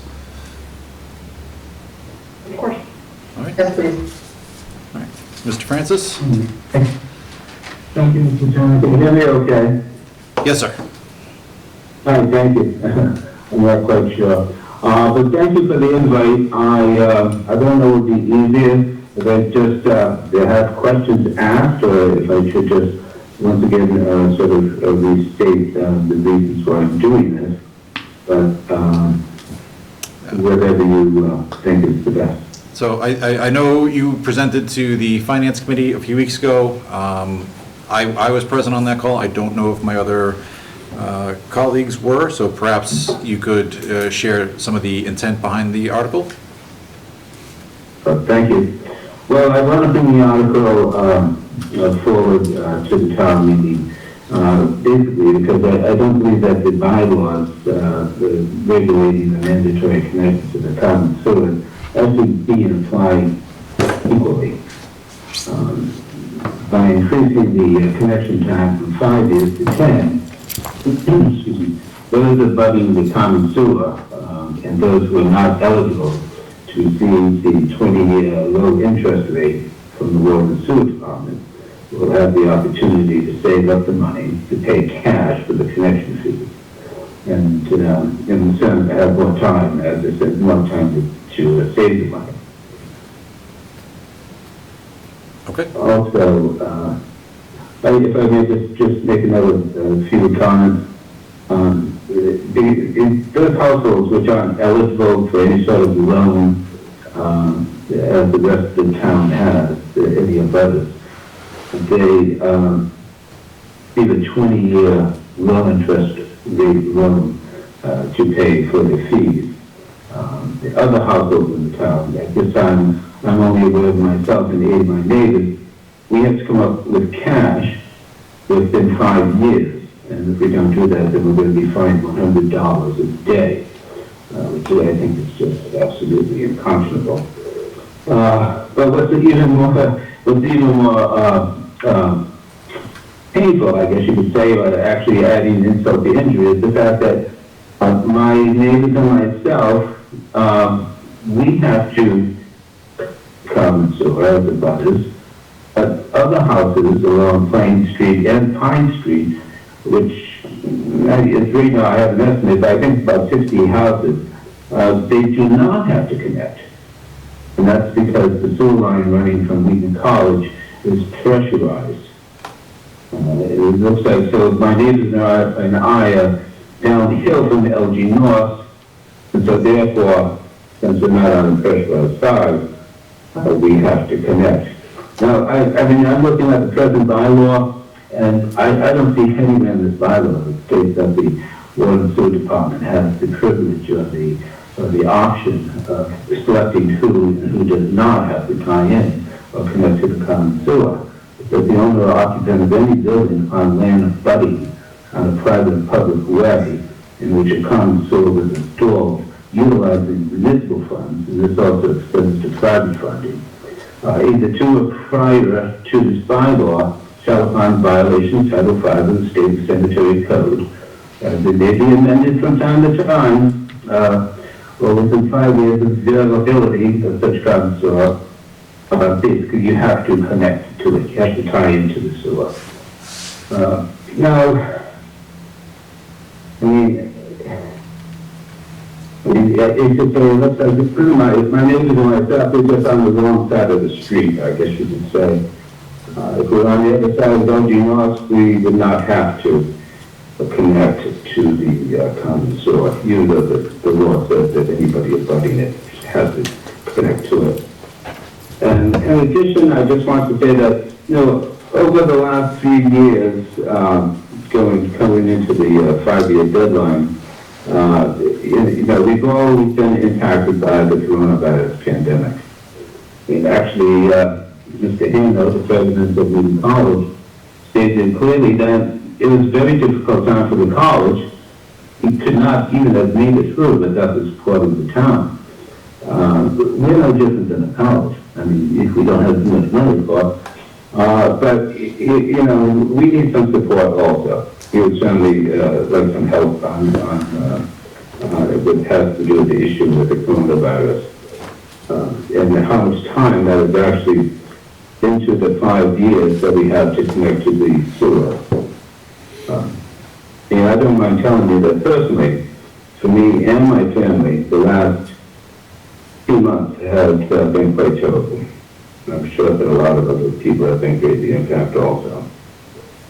Now, over the past few years, we have tried to work with the Water and Sewer Department, Mr. Grant and Mr. Marshall, both of whom I believe are no longer there. But we were always met with a great deal of indifference. It comes down to it, I mean, we need more time, and I'm sure other people in the town that may find themselves in the same situation will also need more time. So they're going to have to, I don't know if they have to refinance their homes, if they can, you know, sacrifice a great deal to come up with the money necessary to connect all those fees. And I guess that sort of that wraps it up. I would certainly appreciate any input or help from the town. I understand that the last time we met at the finance committee meeting, spoke to Mr. Fournier, and he had his concerns that by increasing the time frame, we would basically cause everyone in the town have their rates raised because of this increase in time. Unfortunately, I don't really think that's fair to lay out, the way at the feet of a few homeowners. They're trying to tie in, they're trying to, obey the law, but circumstances and the unfairness of the way this law is being applied actually prevents it. Right. So that's how it ends. Thank you. All right. Thank you very much, Mr. Francis. I appreciate that. Before, I believe we have a member of the water sewer on with us as well. Before we do that, I just want to open it up to any questions from Mr. Francis from the board. Jack, I think my comments or questions are going to be more for Mike and the water sewer department. Okay. I just have a question. So, Mr. Francis, you said it's you and 6 neighbors, so it's 6 households that are affected, that you know of that are currently affected by this? the period of time, yes. Actually, two, there's myself and 8 neighbors. 2 have gone ahead and connected because they certainly have the feeling that no sense in fighting City Hall, there's no sense in fighting the Building and Sewer Department. There's a big deal of distrust, which is unfortunate, between the people here on the street, and then also, between them and the urban sewer department and the town.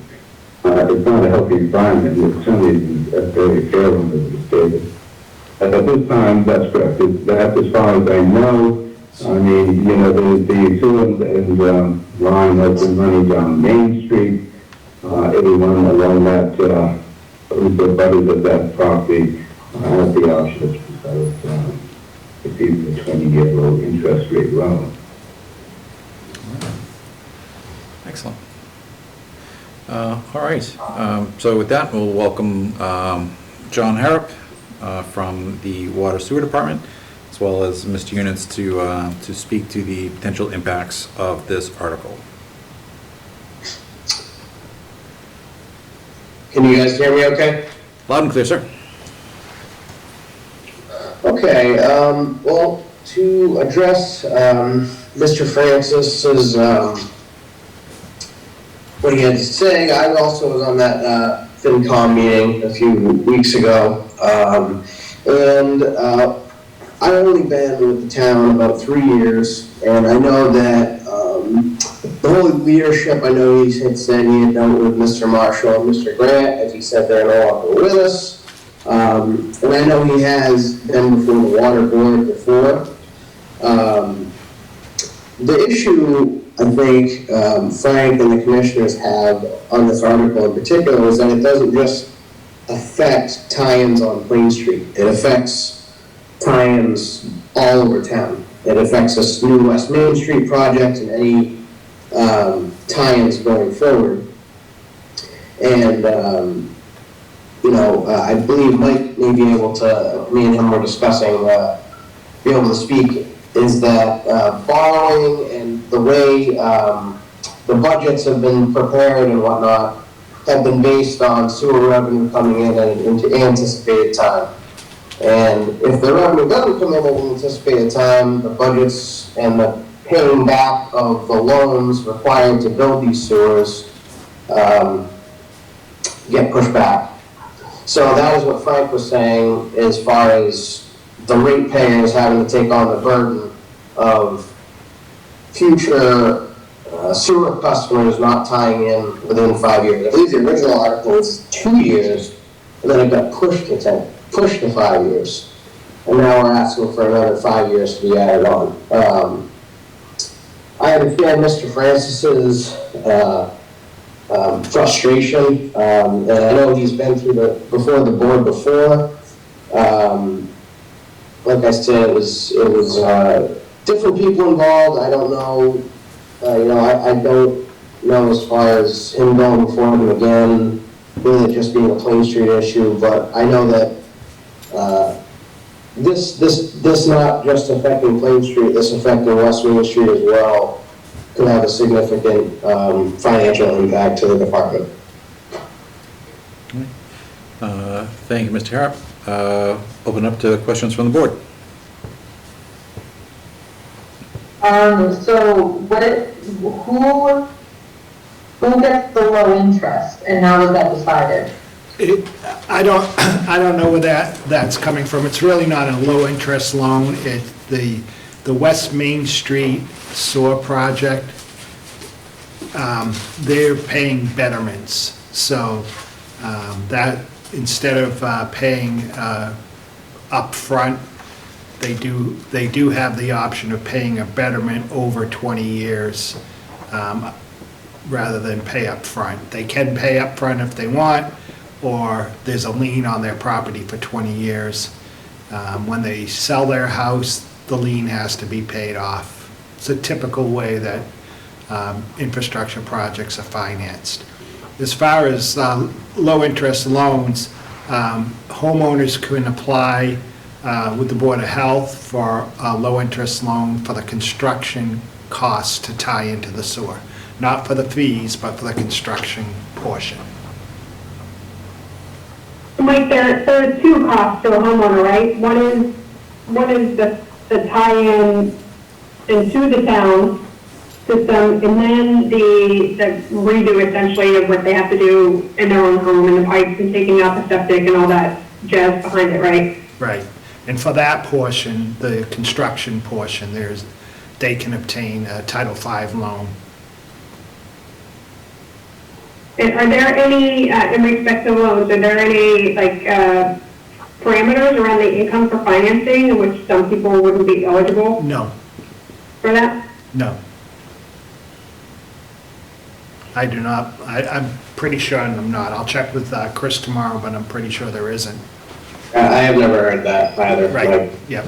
I also wanted to add, as far as the question of Mr. Francis, wondering why some people have to tie in and other people don't have to tie in.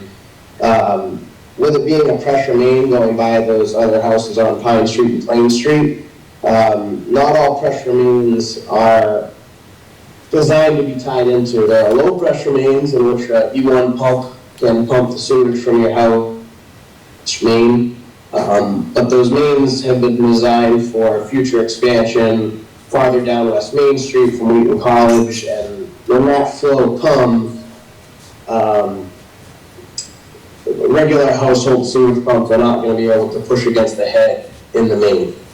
So that is why those houses are not required to tie in, because it becomes, while it is possible at this moment, it won't be possible once future expansion and continued sewer flow goes down that main. Well, I don't see any distinction to that in the bylaw, so that sounds like a project issue that needs to be resolved. If we're saying that if you're on one side of the street and you have to tie in 5 years, but you're on the other side and you don't, and the bylaw reads that anybody who abuts it, well, it's anybody who abuts it. So, Mike, explain that to me, because it says that sounds like an issue. And if somebody on the other side, who you're saying doesn't have to tie into this, has a Title V violation, and they want to, then what happens? so. They get a new septic system, and then you decide to do improvements, and 2 years later, the 20 grand that they spent for their septic ends up, in 5 years, they have to pay another 30 grand to get this fixed done? So in answer to the question, it says in the bylaw, it doesn't say a but, it says availability of common sewer. So that high pressure line is not available for people along that to tie in. I thought you just said it's available, but if we do expansion later on, then it becomes an issue. No, it's designed to it's designed to handle the flow coming from the pump station at Wheaton, which is going to take all the flow from West Main Street. So that line is not designed to accept those homes that are along that section of Plain Street.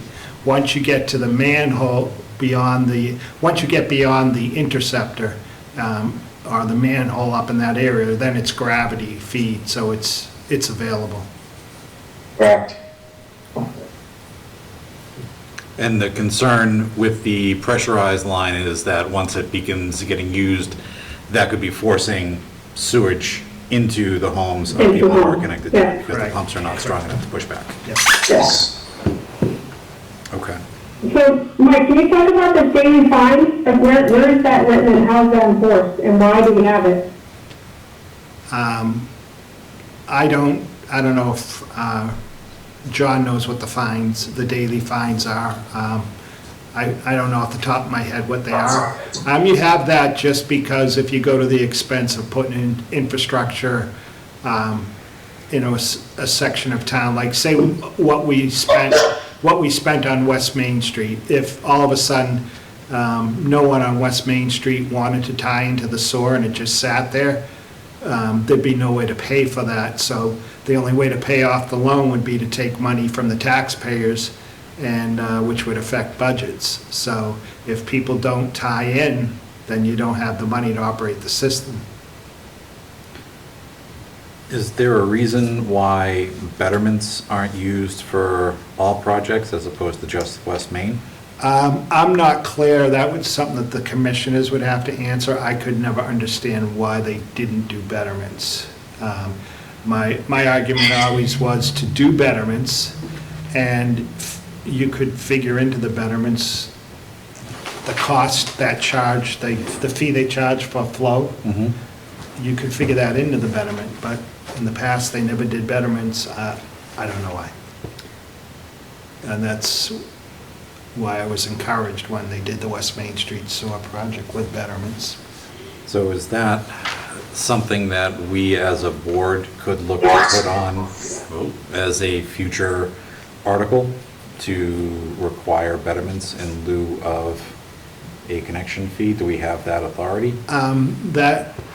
No, you don't. Water and Sewer Commission are the only ones that have the authority to set fees, and that's a discussion you'd have to have with them. Okay. But the concern also I expressed to John, unfortunately, on this is, so we've gone out to borrow based on a particular way of paying something back. So West Main Street was betterments, so with betterments, and it was also a large payment from the Housing Authority or DHCD that helped with that. So when we went out to borrow, there's a schedule spelled out on how the note's going to be paid back. When they went out to borrow for this Plain Street sewer and the Wheaton College sewer, it was all based on the payments that were coming in from Wheaton, and then based on these other fees that the water and sewer was going to charge. So unfortunately now, they're tied into that because that's the way that the money was borrowed. You can't go back now and change that, so. Mike, I'm sorry, can I ask, because I thought, maybe this is John's question, I thought he said that by changing this, it will change everything, including the West Main Street project, but you just said we have betterment. I was comparing the way the two projects were developed. West Main Street is betterments, but people still. If this were to be approved at town meeting to West Main, because that seems to be, there's more tie in there. Because West Main is paying betterments, but they're also paying the tie-in fees. So if people had 10 years to tie in and no one tied in for 10 years, then the Water and Sewer Department wouldn't be receiving those tie-in fees. Not only, it's the matter of also actual sewer usage and sewer revenue from flow that we're anticipating on receiving within a certain time that we will. So John, what you said it's a significant impact to the department, so what is that cost? What's the impact? Well, it depends, sewage is based off of water usage, so it varies from household to household, but you would have 5 years additional, theoretically, of any 5 additional years of anyone who has to tie into sewer, not tying in, and not receiving revenue from that sewage. So the number is variable based on how much water someone uses in a quarter. But you don't have that available? You don't know that answer, just saying it's a significant impact? It's a variable number. It changes from household to household. Okay, so essentially, if it's a variable number, then this change could potentially be less significant than what we're anticipating. I would find that difficult to believe. You're talking about many houses for 5 years of water bills and sewer bills. So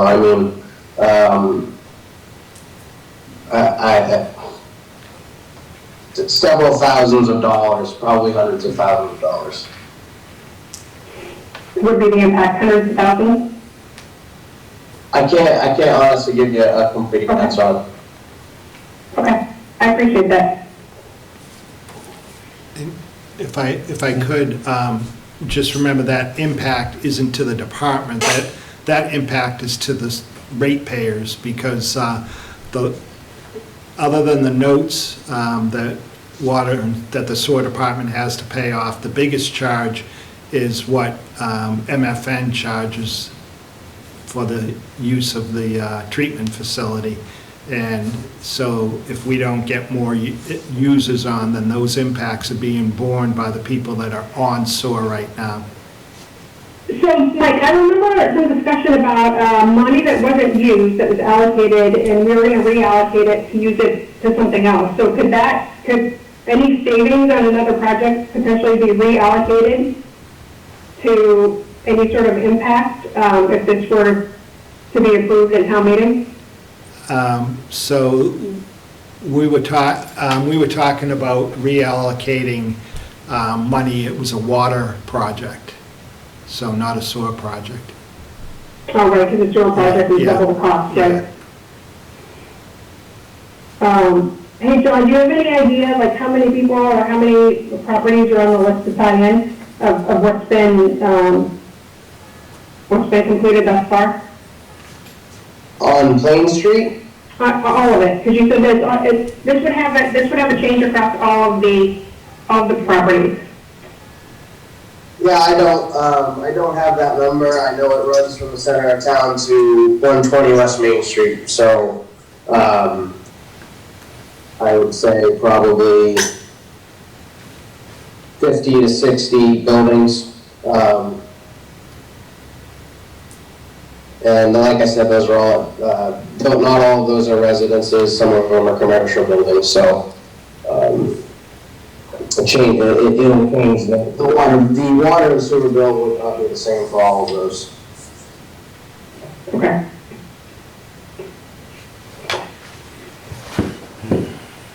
Mr. Chairman? Yes, Mr. Francis. If we just step back a minute in the two respects of Mr. Unit, the law says that within 5 years of availability, the fact remains that the common sewer is available. The way it is designed prevents anybody else on Pine Street and the other side of Plain Street to connect to it. Conversations I had, my neighbors had with Mr. Grant, I believe last summer, 2020, he said that they designed this because it was more cost effective for the water and sewer department, and it wouldn't require as much maintenance. So once again, this common sewer, the sewer is available. That's the way that it was designed. It prevents other people from connecting to it. And also, the water and sewer department has $2.5 million in its fund. And without these other houses tying into the water and sewer department, they forfeited a great deal of fees. And it seems so good. We're kind of splitting hairs there. We're once again 7 of us right now. Some of us are trying to, we basically have to pick up the slack because of the design issue that I don't see, I don't know, I'm not an attorney, but this isn't in the law. But once again, it's not the privilege of the water and sewer department to decide who does not tie in. Basically who wins and who loses. I mean, I myself cannot feel good looking at my neighbor and saying, too bad, and just too bad, I don't have to connect. Thank you. Thank you, Mr. Francis. John, the fees that are being levied against the Plain Street residents, which include Mr. Francis and his neighbors, are those prorated based on the entire project, or are they fixed per household? From what I understand, they're fixed based on, I also need to mention, I have not been here for the life of this project. Like I said, I've only been in the town maybe 3 years, and I've only been in my position 9 months. So I'm dealing with secondhand information with a lot of this. But from what I understand, the connection fees are, I have the numbers here somewhere, are based on bedrooms, I believe. Okay. So it's $35 per gallon times 110 gallons per bedroom. Okay. So the connection fee is based on the details of the property that is connecting to it, not the cost of the project necessarily. My I question. believe so, yes. Okay. So I got some. Because that I believe because that sewer was put in. I can't. It's like Mike said. I'm not entirely sure why bedrooms weren't assessed. I think it had to do with the fact that. From what I was told, the financing of the project was not based on, was not dependent on collecting upfront water assessments, which benefits are. These fees are paid when you tie into the sewer. So. And the reason for my question was I just wanted to make sure that Mr. Francis and his neighbors were not paying, for lack of a better word, more than their share due to the yes. opposite side of Plain Street not being able to connect and carrying the burden there. Okay. And like I said, Mr. Francis's situation I sympathize with very much.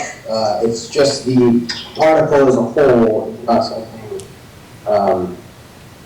I can support because of the impact on more than just Plain Street. So my take on this is that, to your point, Mr. Francis has a extremely sympathetic case, further bolstered by the impact that COVID has had on many of us. And I think it's sympathetic enough and well presented enough that this has a very high chance of passing at town meeting. So my thought is either we need to prepare for adjusting to this new bylaw, or we find a way to work with Mr. Francis to come up with a change to the bylaw, an amendment that can be presented at the floor of town meeting that is mutually agreeable to both sides, whether that is an extension for Plain Street to tie in, or some specific language that limits the impact of the tie-in. I don't know how we solve that. I know the change needs to be relatively in line with the original article. And I hear what you're saying, John, that if this passes, it's going to have a pretty substantial impact to the sewer budget, but I very likely see that happening. I'm sorry, go ahead, Ron. No, please, John, go ahead. I just wanted to, what you said, like you said, as far as the impact on the sewer budget, I know FinCom voted against the article, I believe, by a significant margin. As far as coming to, working with the board, I can't speak for the board itself, so I mean, while I may have my individual opinions, it's not something I can, say I will work on, the article with them or anything like that, So let me, I'll pose this to Mr. Francis. Would you be willing to entertain amended language to your petition article to make it a bit more narrowly applied to the situation you and your neighbors are facing? And you do not have to feel any pressure to say, yes, this is your article. It gets, as it stands right now, it gets presented exactly as it's written at town meeting. Thank you, Mr. Chairman. I tend to have to talk with my neighbors about this, but as I stated before, we're very reasonable people. We just feel that we're, as you stated, that we're carrying the burden, and we just certainly, we don't think it's fair. There's many facets to this, I guess, that we've gone over. And, I don't feel that we're talking about, apples and oranges. The impact to myself and my neighbors, that's immediate.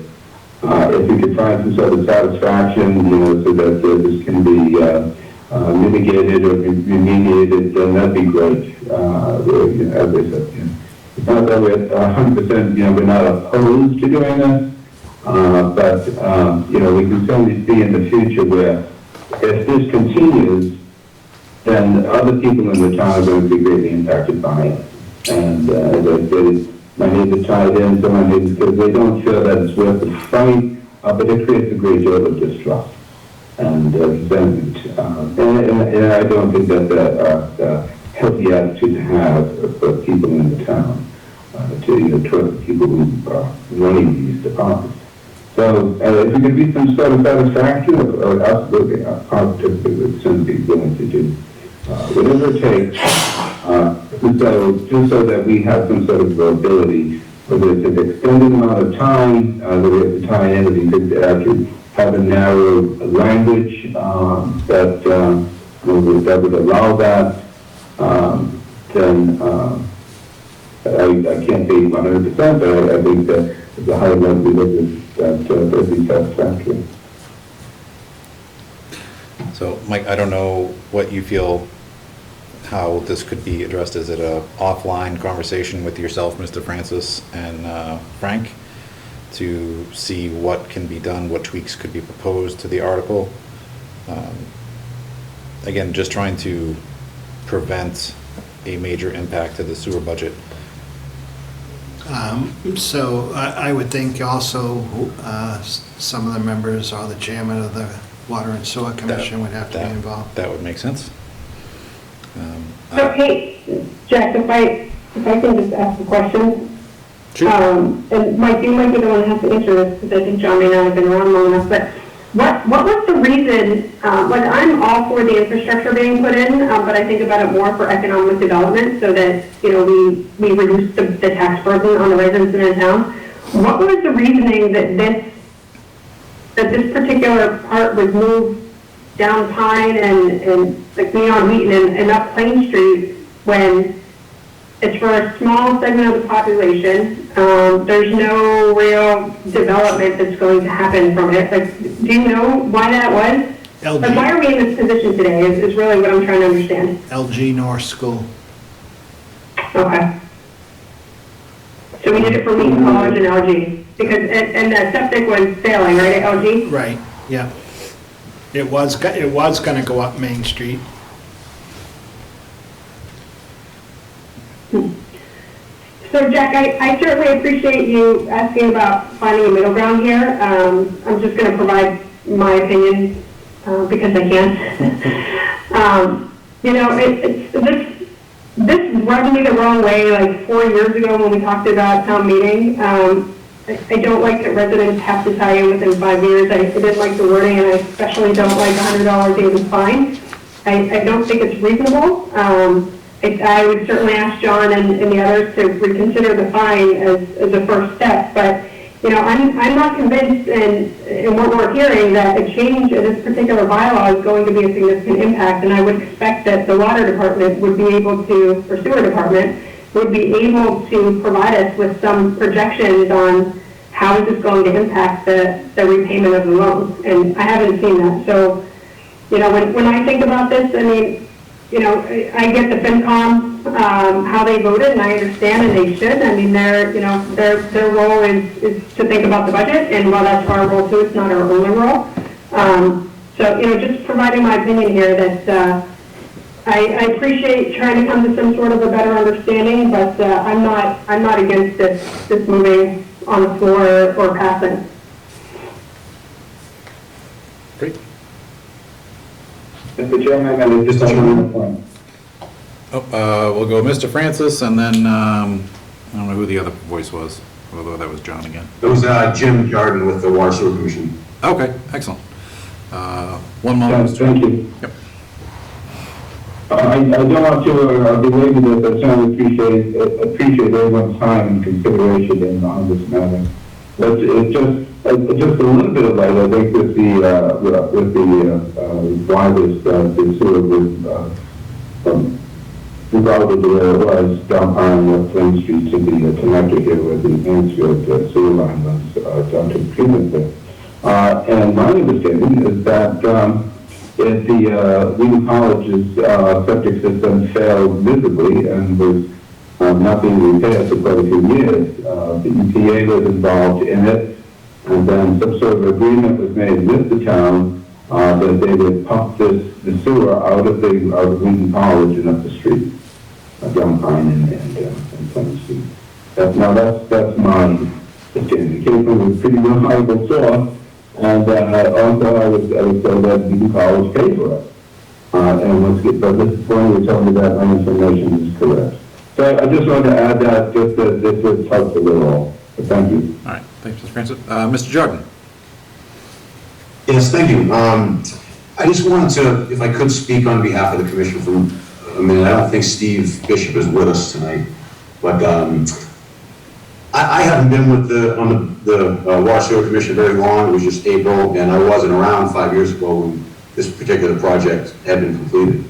So I'm still, in a sense, kind of learning a lot about the infrastructure. But from what I know so far, I would have to say that I'm in full agreement with everything John has said and everything Frank said last week or the other week at the FinCom meeting. I think Mike has pointed out pretty good reasons why 10 years out would be burdensome on the department as opposed to 5 years for future projects. But I would have to say, personally, from what I know so far, the biggest thing for me is the fact that this is retroactive to a project that's already been done. And from what I've learned, I have to assume that back before 5 years ago when the project was started, probably several years, 3 or 4 maybe, this had to be discussed and voted on at town meeting, and everything was approved, and money's borrowed, and ground broken. My point is, it's a whole project that's been done and literally carved in stone, so to speak.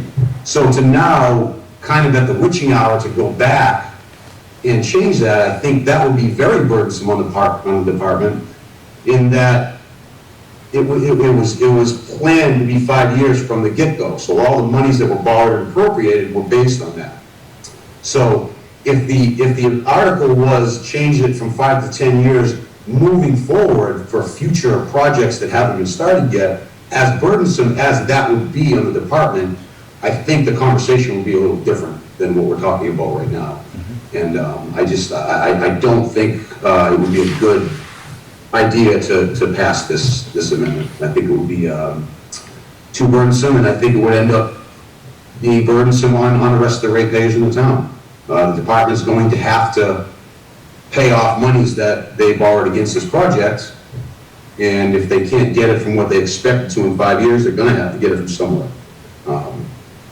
Again, I'm new with this and I'm learning as I'm going here, but it just seems to me that the fact that this is retroactive to something that's already been done is the biggest negative thing, in my opinion, for this.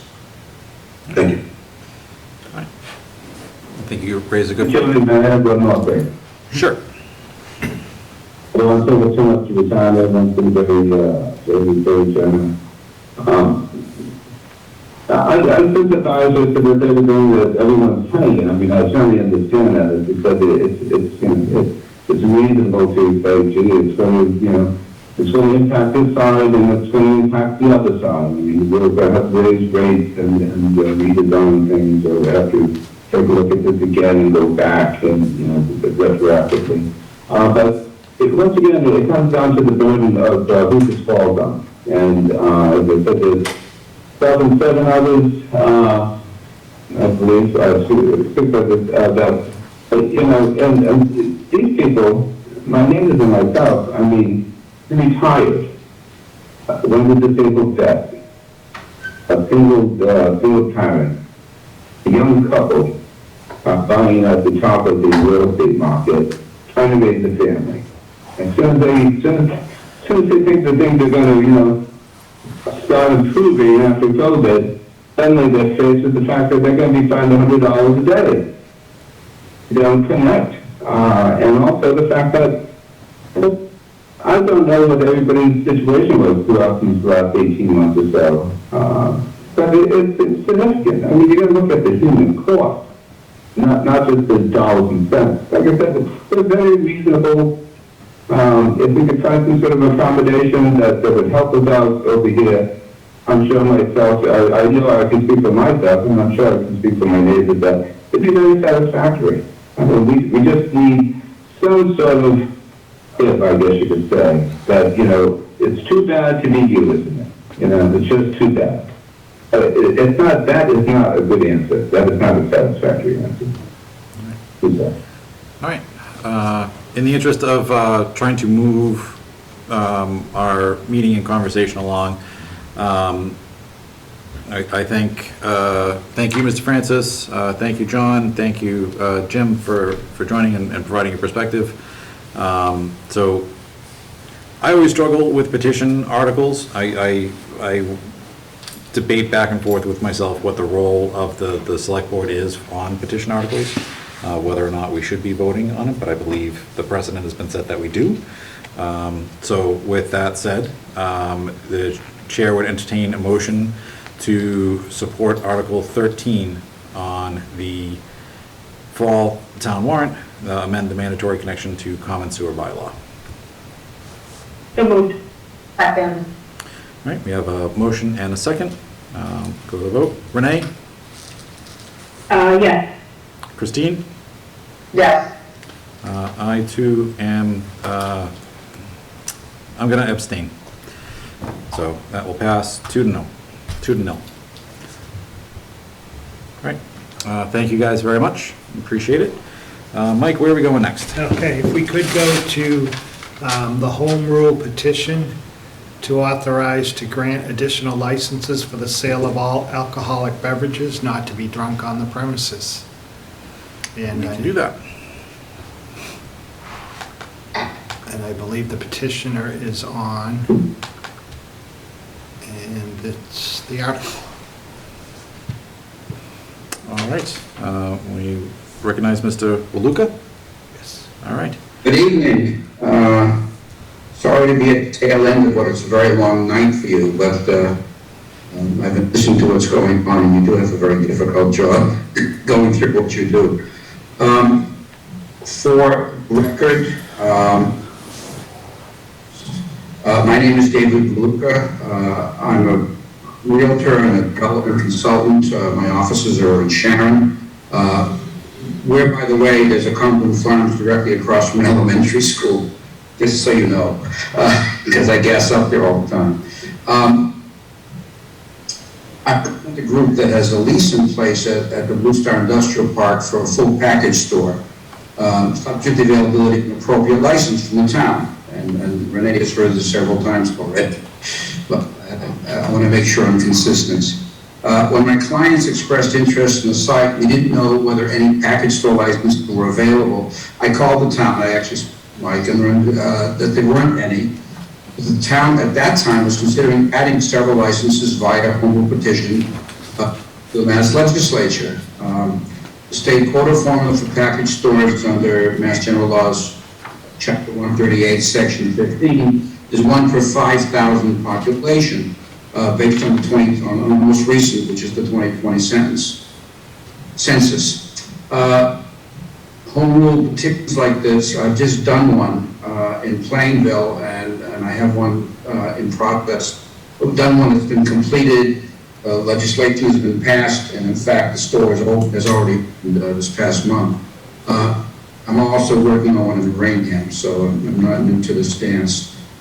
The legislation itself is vetted closely by the state before brought up for a vote by the legislature.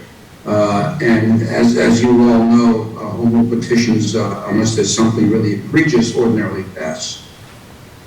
When I learned that there weren't any available, I did also learn that the select board at that time, the initial stages of preparing just the request for last May's annual town meeting, and for a number of reasons, that didn't come together,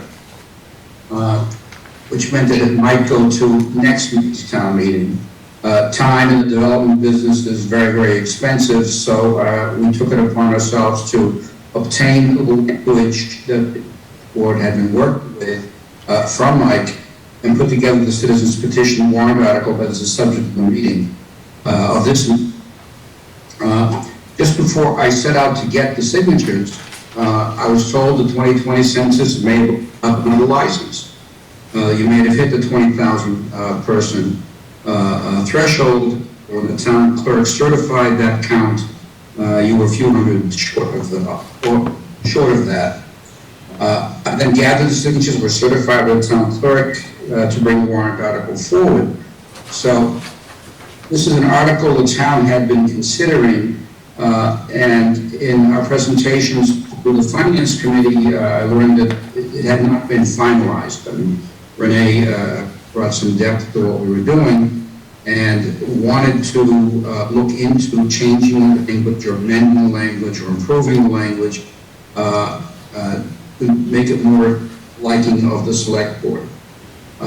Finance Committee met last night. I made the same presentation to them, and they're holding off on their vote pending what this board decides it wants to do. Among questions that came up both times and that I want to address right now is the relationship to cannabis licenses. There is statute for cannabis, and I have no interest, my clients have no interest, and have no ownership interest or are going to have in anything that's cannabis related. But cannabis licenses are limited to 20% of the number of liquor licenses in a town. That's statutory. And I can't find any cannabis. You have a cannabis overlay zone. I've been diligently to find anything that's in this town. I read something about Lucky Ladies doing a home delivery, but to the best of my knowledge, and I stand to be corrected, but there's nothing online that showed there were any dispensaries in town. If you had 5 liquor licenses, you'd have 1 dispensary, according to the statute. So they're not tied together from our standpoint, and the locations, the licenses in the warrant article are the same locations the select board was considering. We didn't make those up, we didn't add them. They were already there when I looked into the town having its licenses. That's basically it. The EDC and finance are looking to this board to decide what it would like to do. I do have a visual, if you'd like me to present it, in terms of what this is going to look like. This is a high-end package store to have, fine wines and cheeses and those kinds of things. And it's similar to several others that are owned by my clients. They're not a national outlet. It's not, the usual suspects, but they do own a number of them, very successful. And I can point you to them at some point if that's of interest. There was a question raised about the specificity of the location. And I will tell you that my experience in Plainville, the legislature and their legal staff is they want to know pretty much where it's going to go and who's not going to get it. And they want to make sure that it isn't being done for the benefit of anybody who has a political interest, so that they do want to know where it's going. And that's part of the vetting process. With that, I'd be pleased to answer any questions, and if you would see what we're talking about, and I can share screen, I can put that up. It's your call. All right, thank you very much, Mr. Luca. So I would ask the board to just consider the licenses on their own. We've once before gone down a rabbit hole about who may or may not be awarded them. So while I appreciate the offer to show some of the concept renderings, I don't think it would be appropriate for this license. I think our board needs to consider whether or not to add 2 licenses on its own merits, regardless of who they may go to. So with that said, I will open it up to questions from the board. Mr. Chairman, may I respond to that? I think there's one point that's really important. The legislation doesn't award licenses to anyone, the town does, and it can choose in its wisdom not to award a license for any number of reasons. So all this does is provide the licenses to the town to grant, subject to a bunch of conditions, and after that, of course, ABCC has to get involved. So And once again, the location of these two locations were already in the works with the town. It's not something that we invented. Yep. Thank you for your moment. All right. Thanks, sir. Jack, if I may, let me provide some context because Christine wasn't on the board at the time, and I'm going to clarify some things here. And I'll second the fact that their images aren't necessary for this particular discussion. If we were reviewing actual applicants for the licenses, then I would say that show us what you have. But we're looking at this article and specifically whether or not we're going to support it at town meeting. So to provide some background, so we had been talking about liquor licenses for quite some time. It's been over a year, I think, at this particular, I think Mr. Luca actually approached Mike some time ago, and that started the conversation, and Mike reached out and got some additional information from our state representative. So when we talked about it from the EDC perspective, and I want to be clear here, that the recommendation was not specific to Blue Star, and I'm mentioning that because it's in the language, and I'm going to talk about my opinions on that, as well as I'll talk about the thoughts and the questions that came up at the EDC. But the EDC back in January had discussed this, and Mike's direction, identifying districts that we would need to essentially provide to the select board for their recommendation or for their consideration. We were specific that we were looking at Route 123 on the Attleboro side, and then Route 123 from 495 to the eastern line. We also were considering Route 140 towards Pond, but it was stated during the meeting that Route 140 isn't very established for retail, but it was an area that had a lot of pass-through traffic. So those were the three areas that we were providing to the board for consideration. There was never an identification of a specific property, and from an economic development perspective, we would never say, oh, put it in this property. And we've talked about Blue Star. Blue Star is like prime location, so the fact that it would be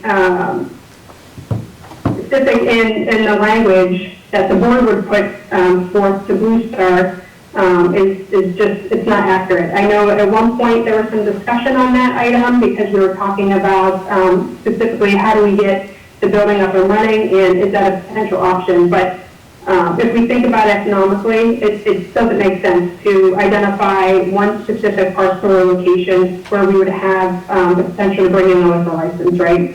And additionally, specific to this, and Mr. Luke, I don't know if you said this, but I know you said at the EDC that your client already has a lease for that particular building too, and the building is not built.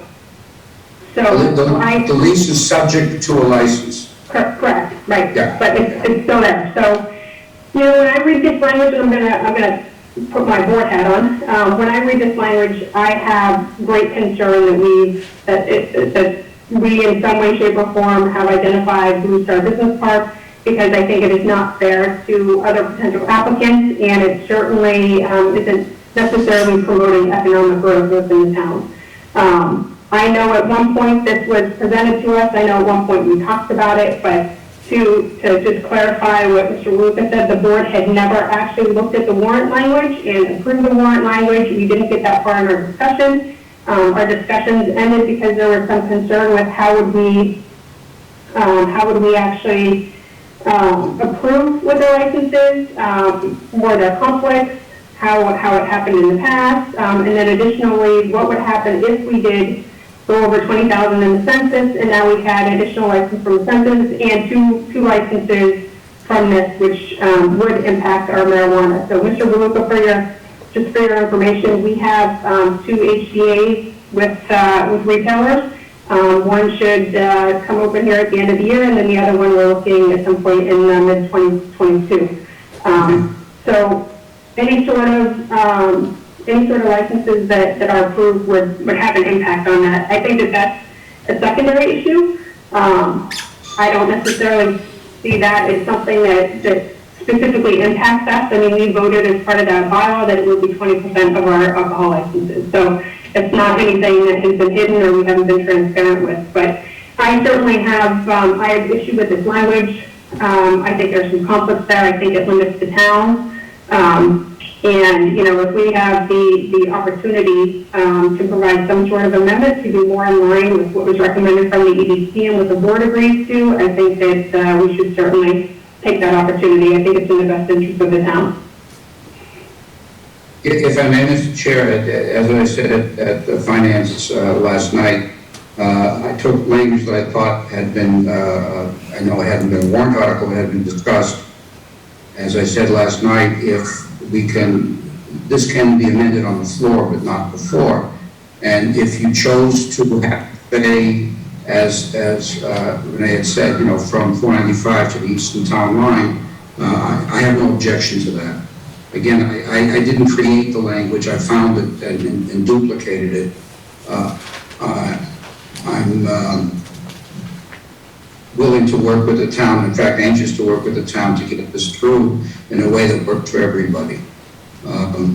So if you choose to support this with amendments, I'd be willing to work with the town and some of the townspeople to make those amendments from the floor. Something that the board could support. Thank you, Mr. Luca.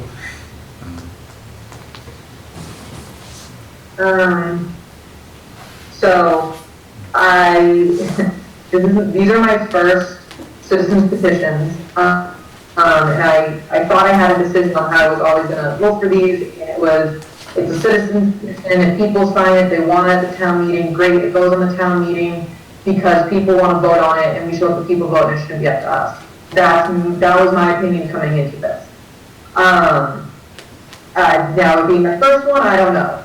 I have a little, I'm trying to push this out of my mind that it's a little bit of an issue for me that there's a lease sitting there subject to a license being issued. So, but yet in the language, and I believe you had mentioned it at the FinCom meeting yesterday, that the language does not necessarily go to a specific group, even though a certain group already has a lease set up with Blue Star, as long as the license is. So I kind of have a little bit of an issue with that. I understand why it's a citizen petition, because somebody wants this to happen.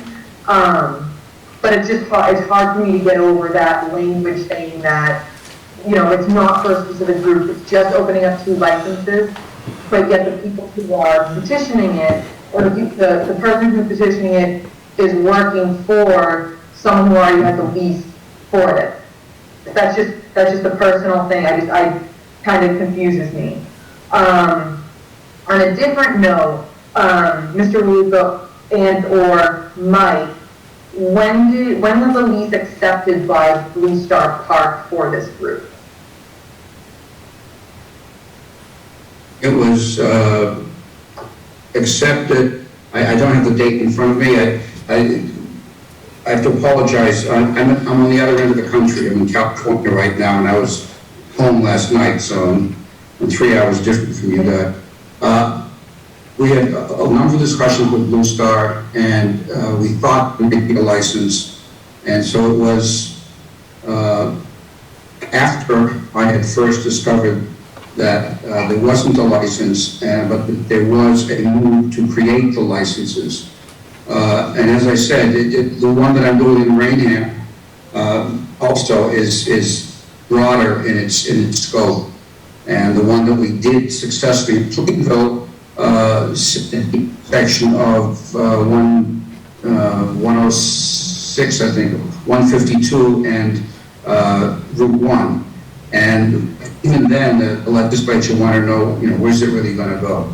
So had there been no language for me to look at and say, well, this is what they're thinking, I would have written something that would have said 495 to the eastern town line. That's not a problem at all. I just took what I thought was a direction the town was already going in, and my understanding, and this is, you know, no promises, no generosity, was that it couldn't happen last year. It was likely going to happen next year, and we just wanted to move things along more quickly. And that's, I mean, there's motive here, except that my client wants to open up, a a package store in that location. And there wasn't one available. It looked like one might become available because of the census, and it looked like one might become available because the town was moving on its own, and that didn't happen. So a lot of moving pieces, but nothing was nefarious here. You know, we didn't create or invent anything here. We're trying to work with what we thought was out there. And as I just said, if you want to change the language, it's not unusual for when people come into market traders to auction properties subject to rezoning. Happens all the time. And the auction doesn't go through. If the license doesn't issue, then the lease goes away. And, you know, it's a vacant piece of land that needs to get developed. And our sense, speaking for myself, is this would be the catalyst for that front. As I said last night, I had over, well, pre-COVID, I had a hotel that was going, that had very great interest of building 3 front. Of course, COVID hit and that didn't go anywhere. So I've been aware of the park for many years, and it just seemed to be a good fit. And it's, you know, it's the pleasure of the board how to want to approach it. I was only asking about when was the lease accepted, because I didn't know, and Mike, this is more of a question towards you. I know not a new license, but I know, was Speedway the last one to get like the newest license issued in the town? I believe so. And that was a transfer from... Right, and that, I don't think it's all alcohol, is it? It's not, it's beer and wine. That's the one that came from, was it Pinehurst, the one that was at... Yeah, Pinehurst, was that Woods Brothers? No, that's still available. It's still available? Yeah. Cozy beer and wine. Cozy beer and wine, okay. Thank you, Jen. Welcome. And then we just transferred the responsibility for the license from one manager to a new manager.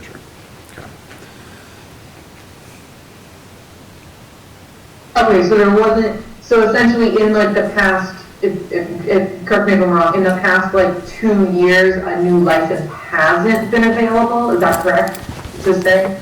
Correct. There hasn't been a license available probably since legislation was filed to get a home rule petition so that Produce Barn could get a license. And for Christine's benefit, there's 2 types of alcohol license, right? There's beer and wine, and then there's all alcohol. So we have no present all alcohol licenses available, but it sounds like we do have at least 1 beer and wine. Well, it's not available yet, but whoever owns it could sell it, so it could be used. There is 1 not currently being used. Yep. Thank you for the clarity. Okay, all right. Okay, thank you, I think that cleared up a lot of stuff.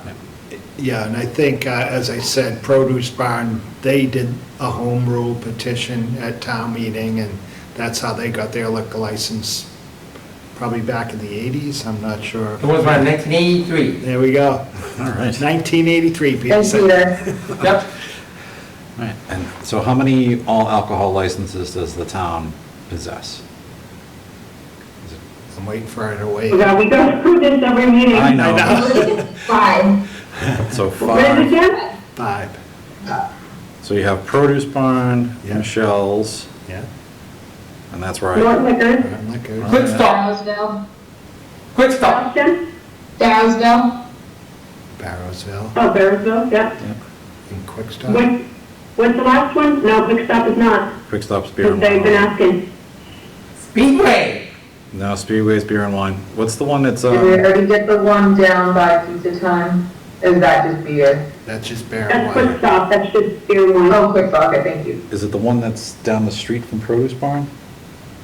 There's 3 of them on one. Oh, wait, did we say Produce Barn? Yeah. Produce Barn, Norton Liquors. Yeah. Hold on 1 second, let's go. We do this every time.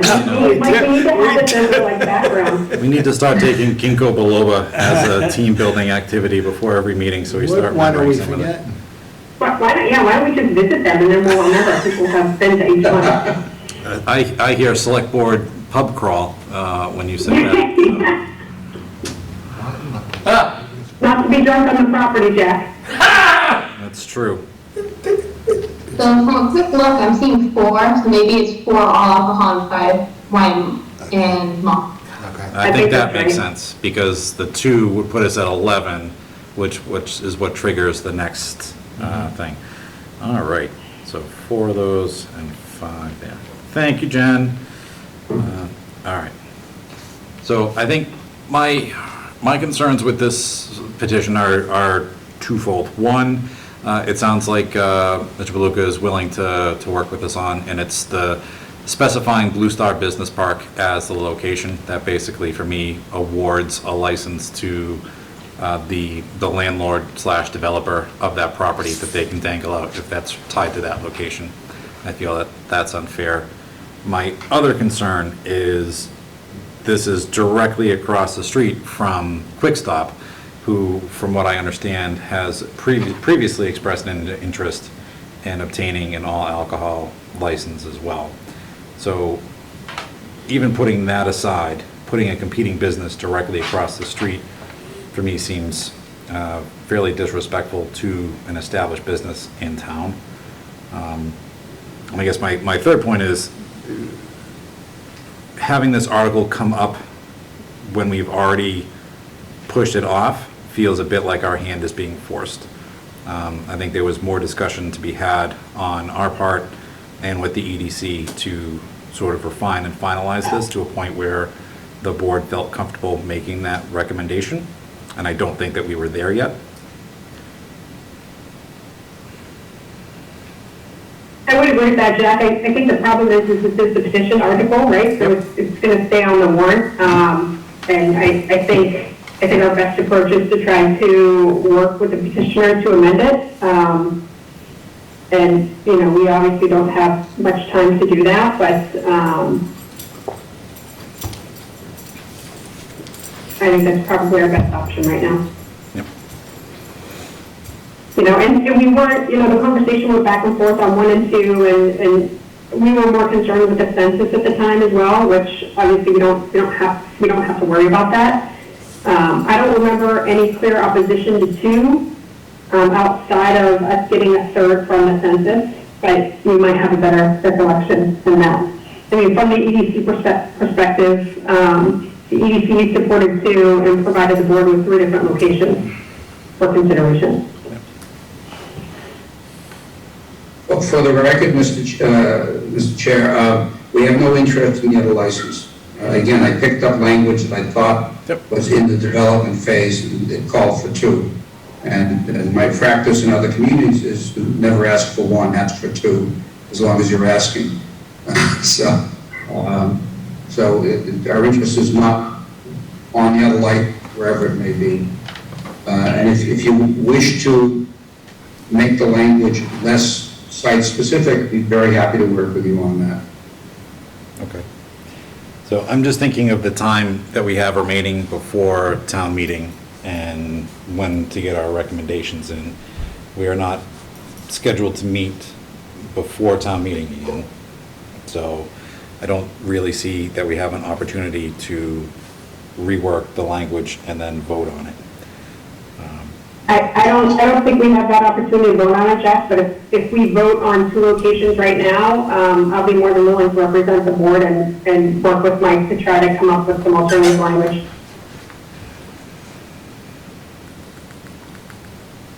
Okay. Yeah, again, my concern is this either passes the way it is and we, you know, reduce our potential for development to 1 location. Or we try to get additional language in there, even though it you know, we're essentially back into a corner. Okay. All right. We'll move forward with that understanding. So, wow, 10 minutes of 10.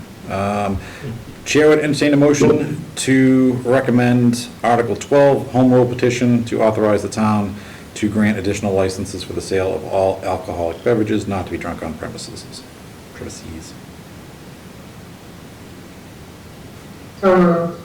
Second. All right, Renee? So, Jack, for discussion? Sure.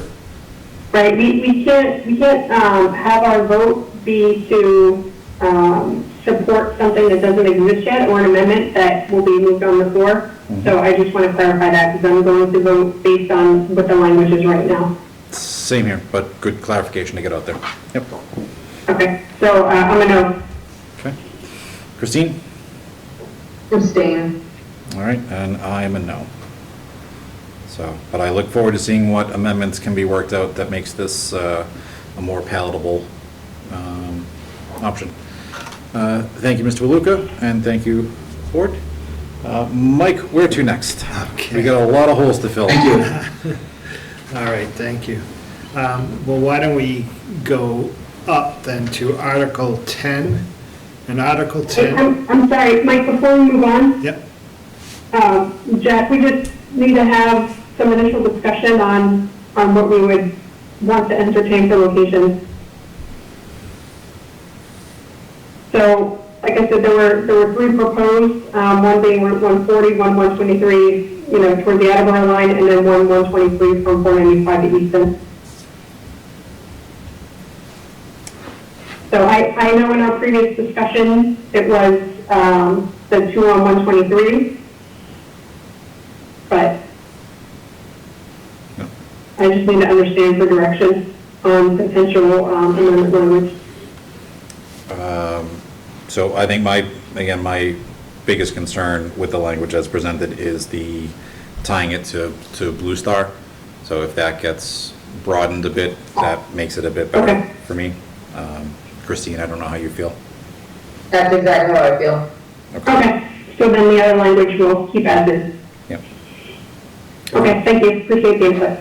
Thanks, Renee. Thank you for taking over this, Renee. Thank you all. Thanks for working with us too. I look forward to cleaning up the language with you. Right. Thank you. Thanks, sir. Bye. The next article, if we go up to the rail trail project, and the Finance Committee voted to recommend authorization to borrow up to $700,000 for the acquisition of easements along the rail trail, which will be the bike trail going from Mansfield to Crane Street. And as I told them, I hope we don't need this. I hope MFN moves forward with it. But this all came about, I don't know if we talked about this before, but due to a title issue along the trail. And so there's more properties that we need to take easements, 39 more properties that we need to take easements from than was anticipated. At $1.50 a square foot. $1.50 a square foot, correct. Yeah, we got that figure from the appraiser Friday.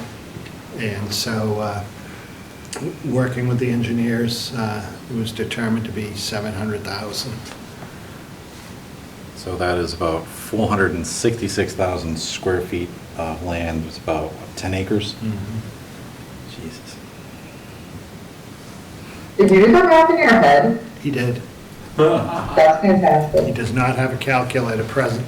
I mean, I do, it's right there. But thanks, Mike. I did the conversion from square feet to acres in my head, if that matters, but.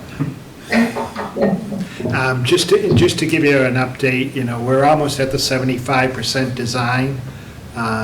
There are some changes that are being made over near the connection to Mansfield because of issues with the Aeronautics Administration. The hope is that this goes on the tip in 2022, the Transportation Improvement Plan. We're almost there, and hopefully we keep moving forward.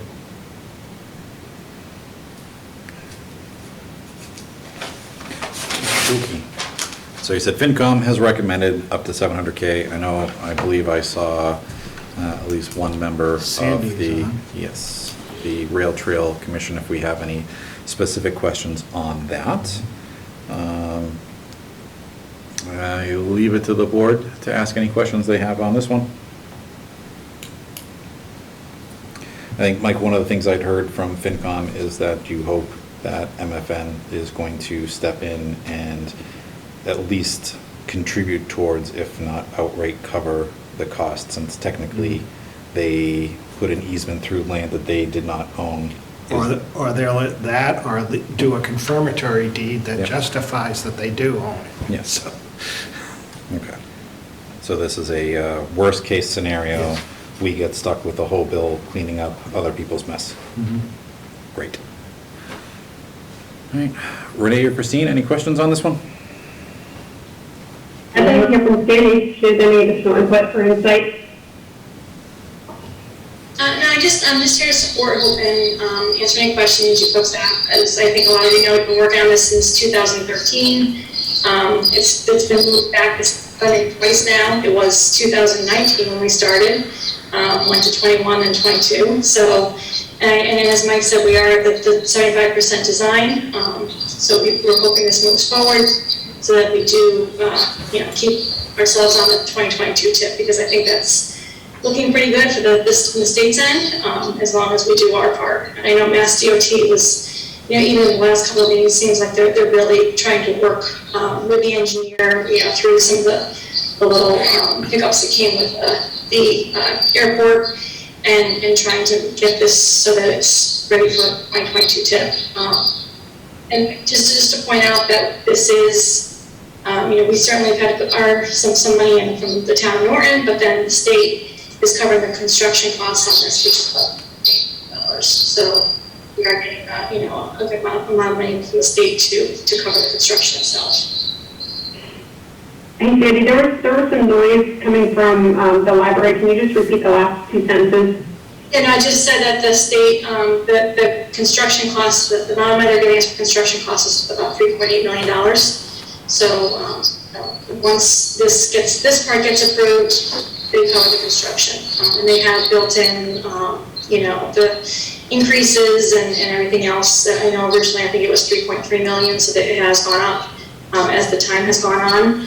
So they have looked at the plans, I think, to really see that that's what they can do the project for. So once this part is done, then the state should be covered. Andy, is this the last little, you said the word that I was going to use too, is this the last little hiccup that you foresee happening between now and 2022? I hope so. I mean, I feel like, Mass DOT has been, they could have stalled it again. They could have said, you haven't gotten because we got to reroute it through around the airport. So I think, the fact that they were so willing to say, okay, we'll submit what you have now, and we'll work with that, and still try to get you done on time. I think everybody is trying to work together to get this done. So let's hope so. Okay, good. All right. Excellent. Renee, any additional questions? No, I think this is, it's been a long time coming, and I think that when we had that information session on this 2 or 3 years ago, it seems like it was so long ago, that there was a lot of interest in the town, and I think this is just another step to get to the end result. All right, excellent. I feel the same way. So Chair would entertain a motion to recommend Article 10, the rail trail project. It is. Second. All right, Renee? Yes. Christine? Yes. I am also a yes. Thank you very much, Sandy, for joining us. Have a good night. Get some rest. Thank you. All right, Mike, Thank you. I see 5 more. Okay. Capital plan amendments. Let me find that. And the Finance Committee voted to recommend the amendments. Yep. So I represented the board while Christine was on vacation. Mike, if you're able to share the breakdown, I believe the only thing that did not get funded, from my recollection, was some of the Promethean boards for the schools. Correct.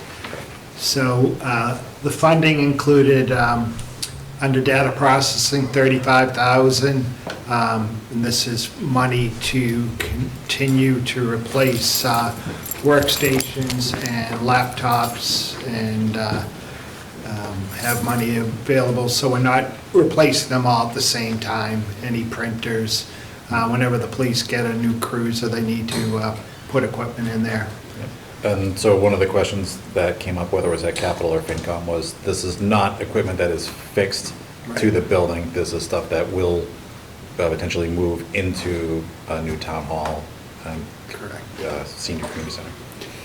And then under the police department, cruiser replacement. So the police applied for 3 in the spring and got 2. So this would get the police department another cruiser, 5 portable radios. They had hoped that there'd be grant money available through SEMREC, and SEMREC would do something with the radios, but that didn't come to fruition. So their radios are outdated, and they're looking to replace 5 radios. And the same with the electronic control weapons or tasers. This would replace 13 tasers that also have a lifespan on them and need to be replaced. The school department, $69,000 for a minibus for athletics. That believe this will save them some money when they have to travel and they have to rent a school bus to take one of the smaller teams on a away game. They'll be able to do that on their own. Can you go back up? Yep, it skipped me here. There we go. It did, yeah. So that would be $69,000. And then technology displays, what the school is looking at now is $85,000.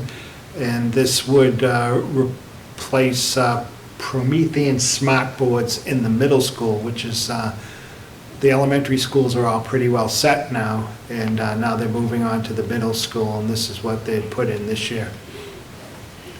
And what's the difference, Mike, since the recommendation is like half of what the request was?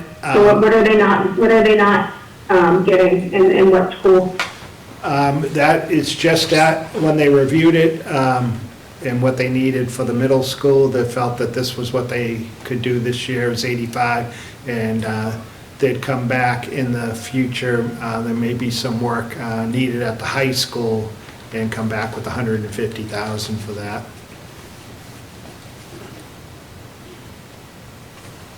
So you're saying overall their request were going to be like $235,000 for outfitting the rest of the schools with the Promethean board? No, they were. Did I understand you correctly? No, they originally were looking at $150,000, and for both schools? No, I think they said that they may be coming back for the $150,000 in the future. That would be for the high school.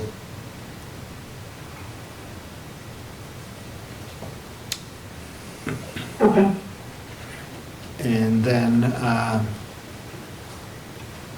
they had a proposal for $15,000 for our parking lot realignment, but they're actually going back. There's a lot more that needs to be done, and they'll be coming back later. They've got to look at all the schools, and they're just not ready to move forward with that yet. And I think Keith had offered to help out in the interim to address any immediate concerns that they had. Yeah. And that'd be Keith from the Highway Department. Yep. And now we're on the Highway Department, and in the spring, the Highway Department was given $28,150 for a Peterbilt dump truck. And obviously, I guess because of the situation we're in with vehicles right now, the price is $12,000 more. So Keith is looking for another $12,000 to go towards his Peterbilt dump truck. And also, Keith is looking to purchase a Chevy Silverado, $71,952, and this will replace a another truck. And so the total plan is $383,952.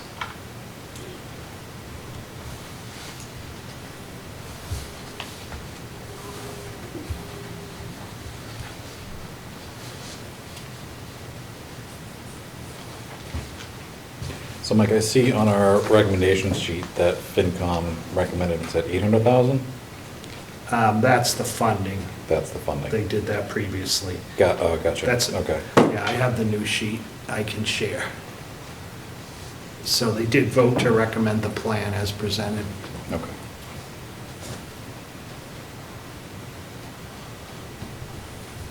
Any questions on the capital plan as presented?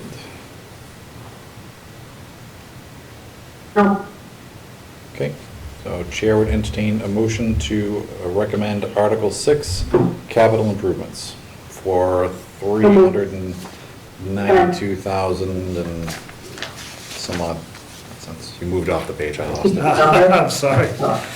I don't need the number, I don't think, to support Article 6 for capital improvements. So moved. Second. Renee? Yes. Christine? Yes. I too am a yes. Okay. Hey, Mike, can you just tell us that amount so I can put it on my sheet here?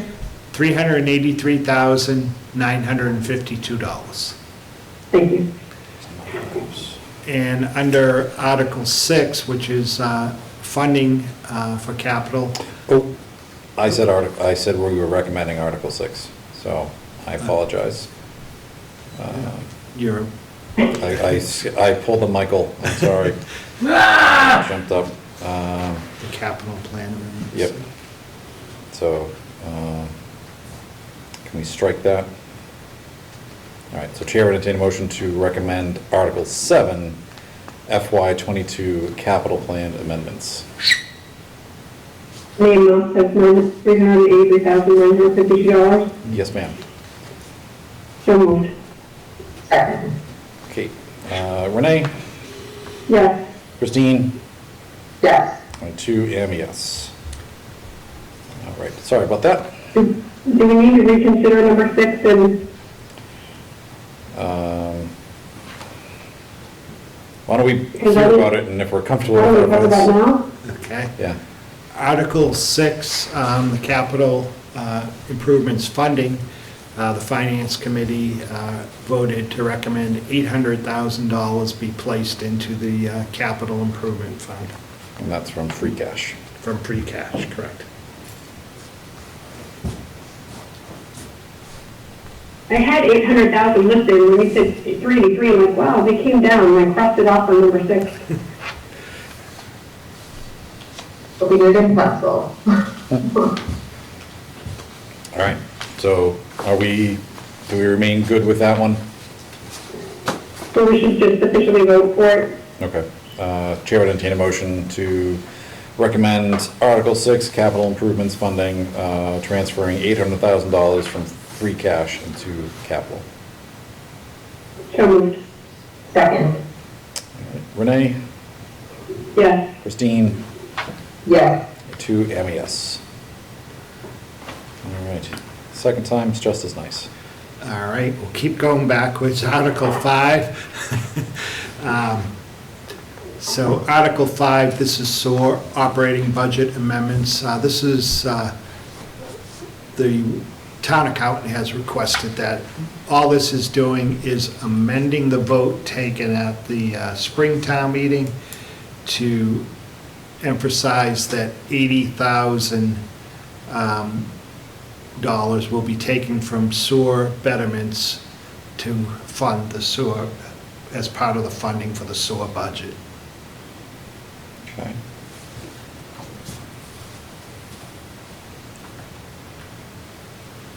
So just shifting dollars on a balance sheet? Right. The concern, his concern being that when we go to set the tax rate, that the revenues that are coming in from people paying their sewer bills, he's not sure that they'll agree with the estimate, and it would be better to say that 80,000 is coming from the betterment, so they understand that. Okay. All right. Chair would entertain a motion to recommend Article 5, FY22 sewer operating budget amendments to clarify 80K is coming from betterments. Second with a question. Shoot. What's a betterment? I'm so sorry. Sure. As we talked about earlier, the West Main Street sewer project, as part of that project, there were betterments charged to residents. So you look at a project and what does the project cost, and they set a cost per frontage, say every homeowner along this stretch that will pay so much per. And it's the thing we talked about before, where some people choose to have a betterment on their property that they pay off over 20 years. Some people pay it off right away. The largest portion of the betterments here, obviously, were the money received from DHCD for the 120 West Main Street. So it's the payments that people are making because the sewer main went down the street. Okay. I want to ask another question. I just don't know like what it like. So we're taking money from betterments that were paid by residents to pay for this West Main Street project. Is that correct? Correct. Yep. Okay, I'm following. And so that'll be used to pay the borrowing on the West Main Street project. Got it. Thank you for clarifying. Yep. I was piecing it together slowly. Very good. So we have a motion and a second. Renee? Yes. Christine? Yes. I too am a yes. Keep this train rolling, Mike. Right. Article 4, no action needed at this time. Okay. So, meaning that they're not asking for any money, or they haven't decided? They're not asking for any money. And we can't remove that because it's not our article. Well, yeah, it should stay on just in case at the last minute something happened. Alrighty. All right. Final one. Final one is operating budget amendments, and before I go to them, I'll show you the Finance Committee recommendation was $704,628 from free cash and $59,840 raise and appropriate. And the $59,840 is because we went out to borrow for the Town Hall Senior Center and Athletic Complex. A portion of the money was borrowed, and this would be interest payments on that. And it would be raised and appropriated, but it would be out of the debt exclusion. It won't come off of. And let me go to that.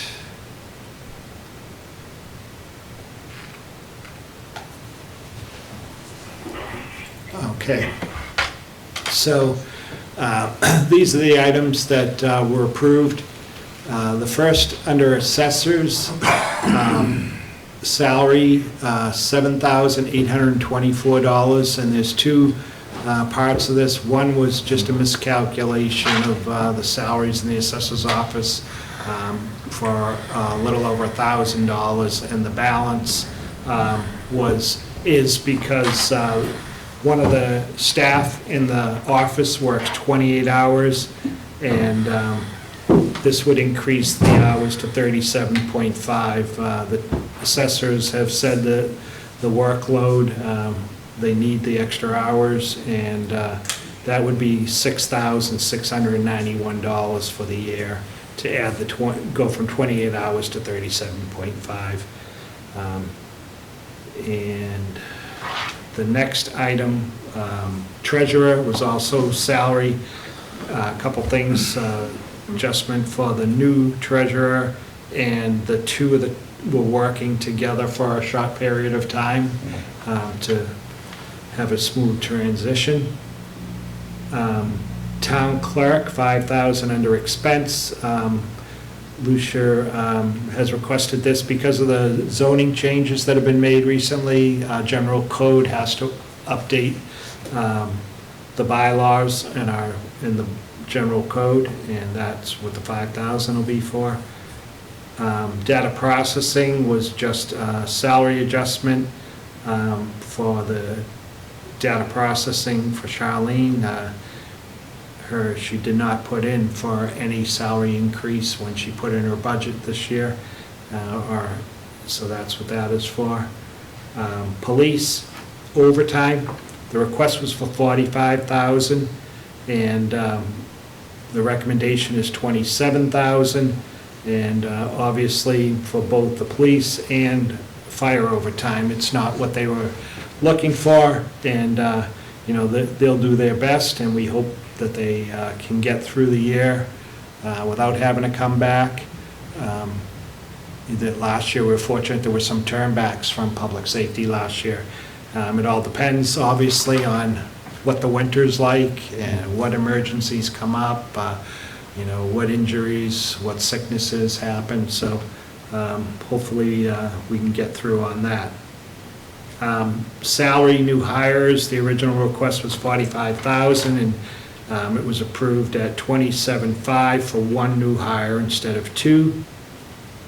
The additional hours, this is something that's being looked at, and it looks like this is for the records clerk in the police department. It looks like something can be done with that within the budget that they have right now. Fire, the overtime, as I said, was at $75,000 instead of the $125,000. Emergency medical expense training, this was cut in May, and this is putting back $3,450 for that. Norton Public Schools for transportation, $457,824. And when the budget was approved in May, they had said, they could get through a certain part of the year before they needed the full funding for transportation, and that's what this is. And as far as the $155,000 in salaries, they say they're looking at reconfiguring some things in their budget, and they may be able to cover all that. Okay. Southeastern, $80,030. If you remember back last spring, they had given us a letter saying that ESSER funds could be used for the budget to reduce our assessment. Then they came back and said that, and they had you actually vote and agree to do that. Yeah. Then they came back and said the state said you can't use the ESSER funds for that. So that's what this $80,030 is. So what can we use the ESSA funds for? They can't use them to lower our assessment. They can use them for additional things that are necessary due to COVID. They can't supplant the budget with those funds. Okay.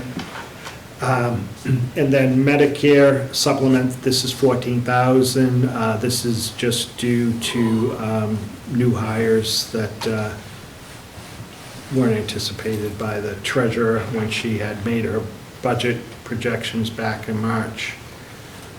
So the total there is $704,628 from free cash.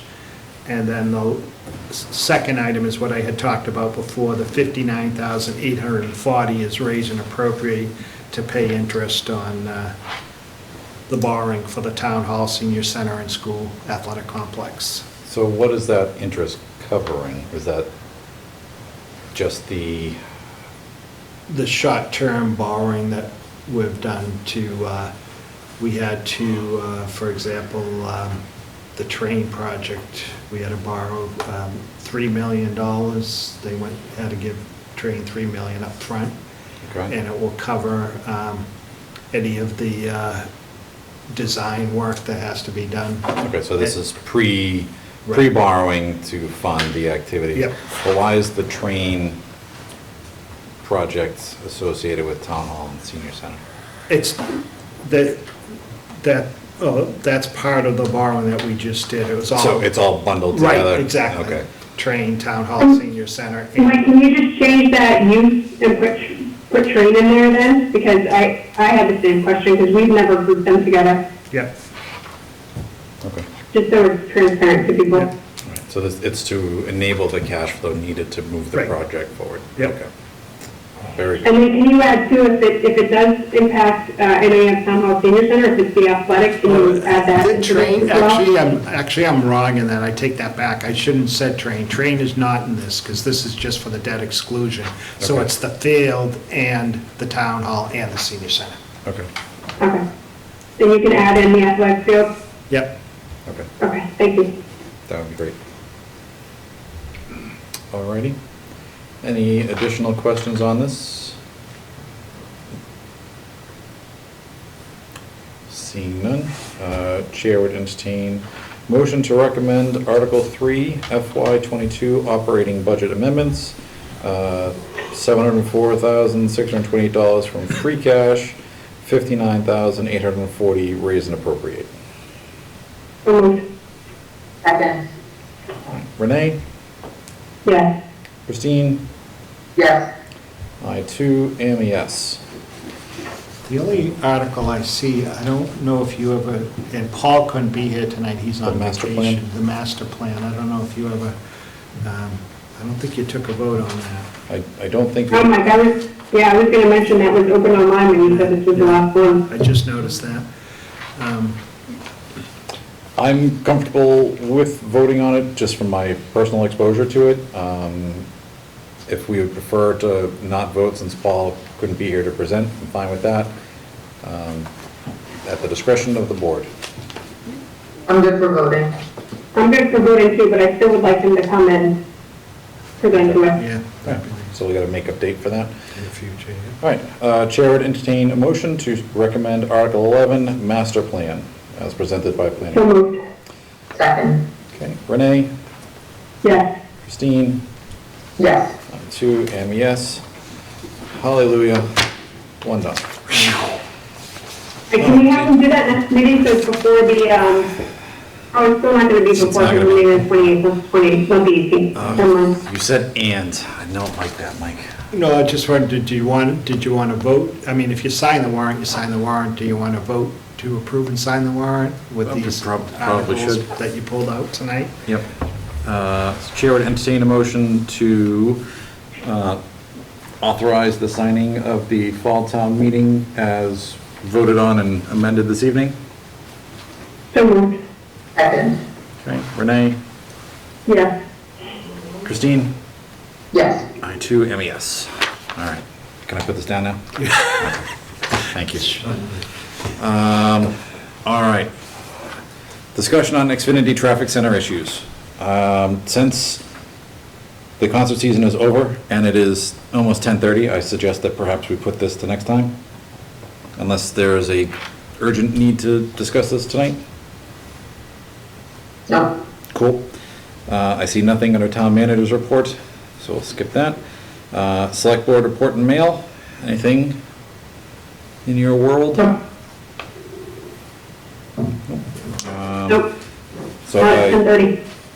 all right, I would just like to share with the board that did receive a resident email earlier this week regarding trucks at Home Market Foods, and just like to commend Chief Clark and his team for continuing to work with the resident in question and Home Market. We've been very responsive to try to find a resolution and get some peace of mind for the individuals. So thank you, Chief Clark and his team. Warrants and minutes. So I have approved payroll warrant PR 2208 for the week ended October 2nd, 2021. Warrant dated October 7th, 2021, in the amount of $1,549,806.68. Invoice warrant AP 22-15 dated October 7th, 2021, in the amount of $182,593.68. Invoice warrant AP 22-16 dated October 14, 2021, in the amount of $4,039,066.97. To the surprise of probably no one, I did not get a chance to look at minutes this week, and given the time, I suggest we once again push those off, but try to clear those up on 10/28. Jack, I'm prepared to vote on July 22nd. We can do that then. Chair would entertain a motion to approve the minutes from July 22nd, 2021. So moved. Second. All right. Renee? Yes. Christine? Yes. I too am yes. All right, there's one. As previously. I think you just made Jen so happy, Renee. I know, get 1 month out of the way. Here we go. I was surprised they came back so fast. Hey, I did it because I made a comment about it and then Jen scanned over it. So I'm like, I'm gonna make sure that I own up to what I just said. All right. Well, that makes one of us then. Thanks, Renee. Making the rest of us look better. So as previously mentioned, our next meeting is set for October 28th, 2021. Should we post for town meeting just in case? We did. Okay, so we do have town meeting Monday. And we voted, posted for Monday in case you wanted to go to that too. That's strictly up to you, but just in case. We posted Finance Committee Monday. Yeah. Okay. And Mike, can you just tell us, since we're not meeting beforehand, you posted I can't remember, it's 7 p.m. that it starts, correct? Yes. So did you post for us to meet at 6 or 6:30? We'll post for 6:30, and how much, do you think you'll need more time than that? I guess the question is, do you think? 6:30. You know what, since the amendments are there, I would say maybe we try for 6, just in case. Okay. In the Right, cafeteria. because we might potentially have 2.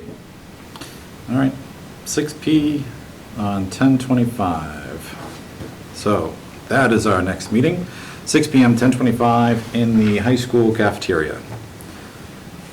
Excellent. We get that covered. Is there any other business to come before the board this evening? Seeing none, it's time to move into executive session. If I can steal your handy dandy cheat sheet language. All right, I declare under General Laws, Chapter 30A, Section 21, little a3, that the purpose of the executive session will be to discuss strategy with respect to litigation, i.e. Bella Music, because a discussion of the strategy in open session could compromise the purpose of the executive session, and with the board to not return to open session at the conclusion of executive session. I move that the board go into executive session under General Law, Chapter 30, Capital A, Section 21, A3, lowercase a3, for the purposes and reasons declared by the chair, and with the board to not return to open session thereafter. Second. All right, so roll call vote. Renee? Yes. Christine? Yes. I too am yes. Would like to thank everybody for joining us this evening, and we will see you at town meeting. Have a great week and stay safe out there. What a meeting.